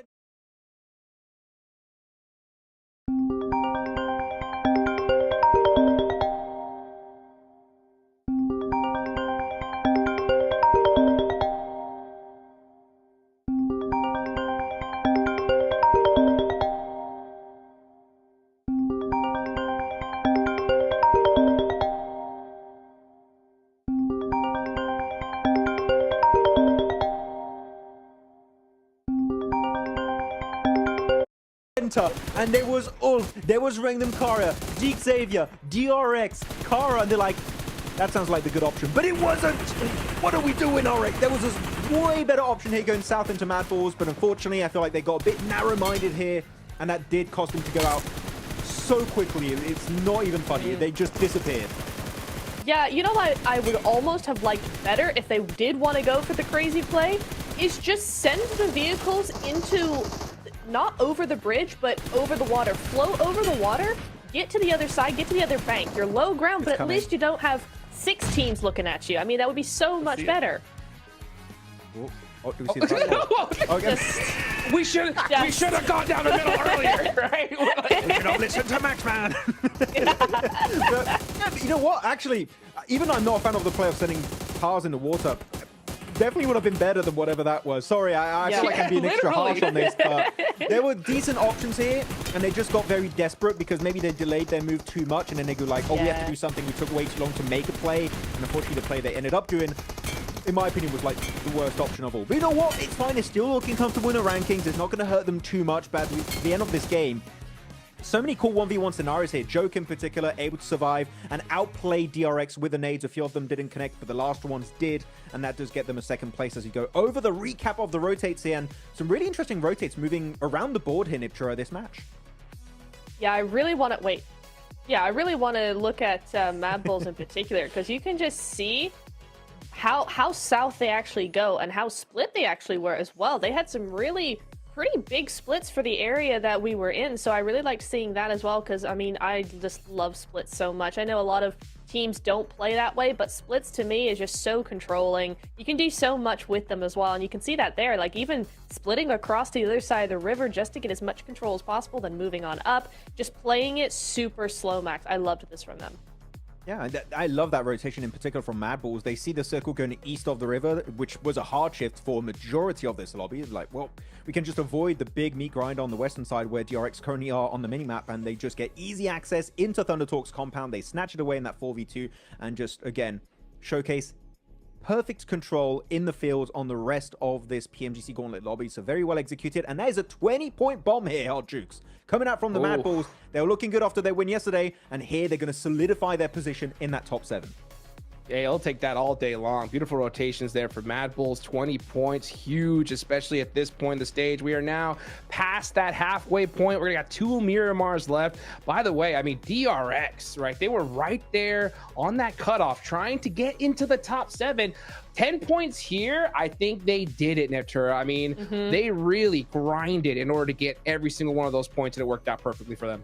I'm so happy they got the win earlier on in the day. I mean, yeah, it wasn't the big show-stopping win we might have wanted, but it put them right back where they need to be now in the last 2 games, a completely different team to what we saw yesterday. DRX are back. They're feeling good. They're building up their momentum step by step. I mean, I wouldn't be surprised if we saw a second win from them today. Like another Miramar, I could see it. Totally possible. Look at that lemon. 5 eliminations, 644 damage. I mean, great game from these guys. You know what? I do want to talk about another rotation, though, Max Man, right? It was a little bit earlier on in the game, and it was GS onto Alpha 7, right?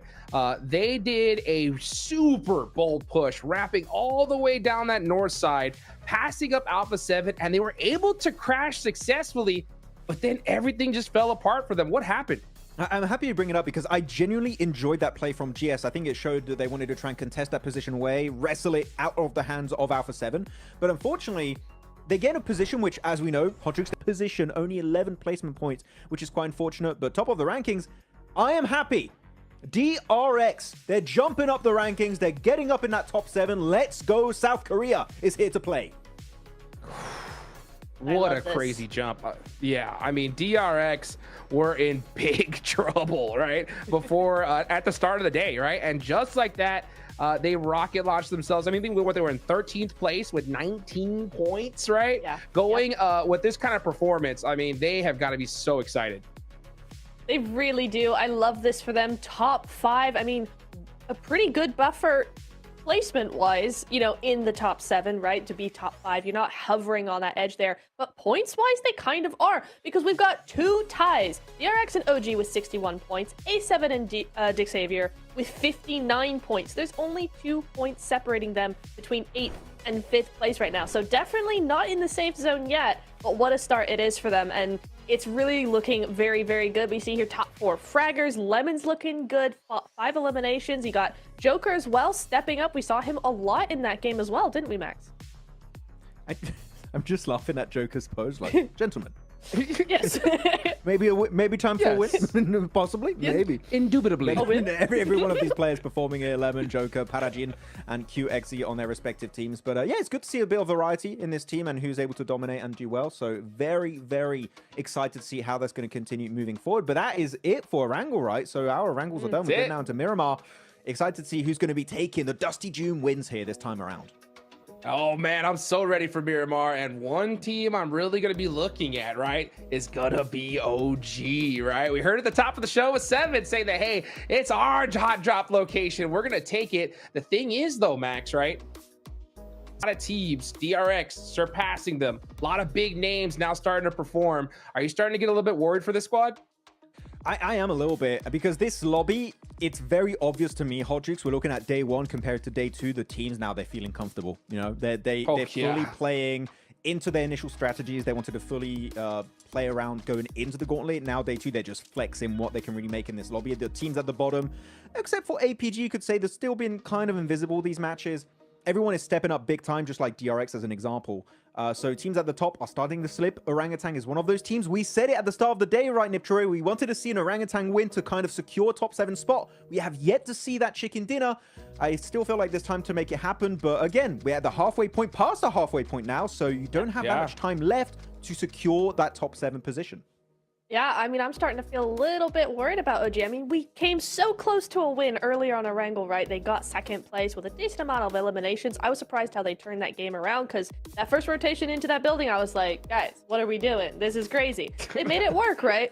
But I think now it's put up more points yesterday, and we saw less from them. Now they're starting to make moves. They're starting to be more confident, but the points just aren't coming. It's just like it's been flipped now. And we need to see that balance come back, where it's like, yes, that aggression comes up, yes, try to get more points, but you're actually able to make it work. And as we get further and further on in the day, I'm just like, oh, come on, guys, do something. Come on, please, do something. It would be nice to see something change. But I'm seeing Orangutan a lot of the times when they get involved in fights, they're very split. If we can see them just before a fight breaks out, regroup, and maybe just like 10, 15 seconds faster, I think they would definitely have a chance, because, come on, like, fragging power on Orangutan is very high. WizGod, AKOP in particular. We even saw Aru get some great bridge eliminations onto Thundertalk earlier on in today's matches on Erangel. If they regroup here, Hot Jukes, I feel like a win, or at least a strong elimination top 5, is definitely available for them to pick up on these Miramar matches. Yeah, I think that's a good idea. I mean, because especially considering what we saw in, you know, that last Erangel match, not the one before this one, right? We saw OG do that super bold push, right down the center. They get that center position, and it works out for them, right? Because the zone ends up going that way. They try to do the same thing, a kind of similar strategy of that bold push down the middle in this last game, and it didn't work out, right? So I think I do agree with you, Max. I think I want to see them, instead of kind of going for these super high risk rotates, right? Just kind of group up and just push your way in with your M4s, right? They got the gun skill. They need those eliminations. Do you think that's something that we could see a change in here in Miramar, especially considering that we could see a hot drop from them? What do you think? The thing is, the hot drop is my biggest question. Are they going to keep doing APG just beat such down an X factor onto APG currently in such a bad position? Possibly. But no, I think that here, Orangutan, yeah, the rotates are good. So I think that we are going to see them maintain that kind of momentum we've seen so far, and just keep fragging out. Hopefully, again, tighten up their positions and taking better fights. If they do so, I'm positive we can see a win. Yes, it'll happen. Yeah, hopefully we can see it here real soon. But by the way, we do have a nice interview here coming up right now. So let's go ahead and throw it down to the stage and see what Seven has to say.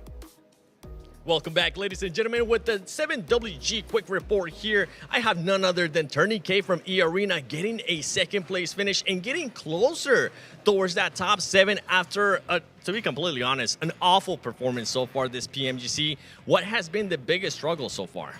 ก็เมื่อวานเล่นออกมาได้ไม่ดีสำหรับเมื่อวานคิดว่าอะไรคือปัญหาที่ใหญ่ที่สุดสำหรับตัวทีม E Arena ก็น่าจะเพราะว่ากดดันกันครับส่วนตัวคิดว่ากดดันกันทุกคนครับก็เลยเล่นออกมาได้ไม่ดีครับ He said probably because everyone's feeling the pressure so it made them play not so good for the first day. That's fair. That's completely fair. I'm hoping that that's going to be changing here coming up, because you guys are going into Miramar. Yesterday, 12th place finish, 11th place finish. You ended up only getting 1 elimination. What are you adjusting for Miramar?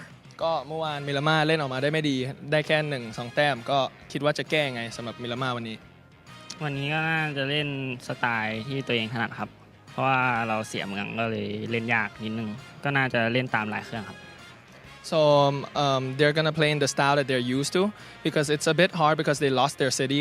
So San Martin, they could not get that city. So they had to make a change. But today they're just gonna try to be themselves and play according to what they can play. Okay, does that mean that there might be a chance of a hot drop? คิดว่ามีโอกาสที่จะลงทับไหม ก็ถ้าคะแนนเราเข้ารอบเราไม่มีปัญหาก็น่าจะเอาเมืองคืนครับ He said if the points are looking good, he will probably go back to get his city.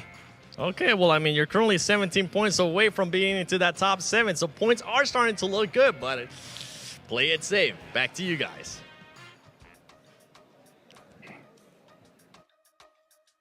Oh, play it safe or take the risk, Neptura. We're heading into Miramar. 17 points in the top 7. I mean, that is, it's definitely doable. But I don't know. What do you think? What do you think they should do? Play it safe? You go for it? What do you think?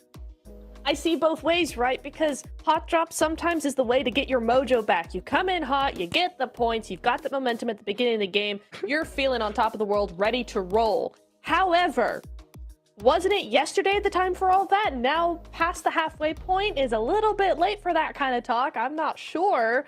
It is doable, but it's just so risky. I don't know. I could see both sides, but I don't like look, it. You're looking at E-Arena. They're currently in 13th position. They've got, what is that, 42 points total.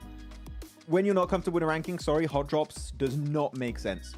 It is not. No way. It's not. Do you really think you're going to go from 13th position up to top 7 with like 4 eliminations? Sorry, that then does a dent in what the points you need. Okay. Mm-hmm. But the momentum. Well, what if you die? What if you go out? What momentum? Your momentum is go back to the lobby, play DPS. No. If know? you get 4 elims, then you get the momentum. But it is insanely risky. I don't know that I'd do it personally. But what if you lose a player? There you go. Counter to that. Exactly. What if you That's lose the a player? thing. Then you're High not going risk, to high get the reward. win. I don't know. It's a tactic, but is it a good one? I don't know. I'm just saying.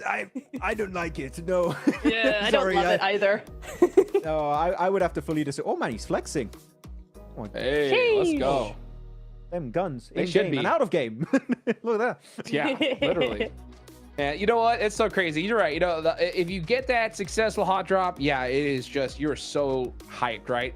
But honestly, at this stage, yeah, you lose one player, it's like utter devastation at this point, right? Because the thing is, Max, is that these squads that are winning, they're not just, it's not just getting handed to them, right? They're putting up some serious eliminations, big numbers. So any squad at this point, right, with a good chicken dinner, I mean, you got GS, they're sitting in 11th place with 51 points. That's only like an 8-point difference from that 7th place spot. So if they get it right here, they're going to rocket launch themselves up, Max. So yeah, it's super risky at this point. Hey, anyone, Hot Jukes, in the leaderboards can still reach top 7. Even Geek currently last place, 21 points. They have a horrendous Gauntlet stage. And yet, there's still hope that with a win, they can close that gap and actually be in a position where they can try and contest a top 7 slot away. It could still technically happen. Are you hungry enough to go the entire way, though? Do you have what it takes to try and be not only good enough to get a win, but then follow up with consistent points to then play catch up and get in top 7 and reach the grand finals? That's the big question mark here. As of right now, I'm doubtful if that's going to be happening for some of these squads, because I don't feel like I've seen that spark of like potential Neptura, right, for them to leave these bottom ranks. But maybe a hot drop would, as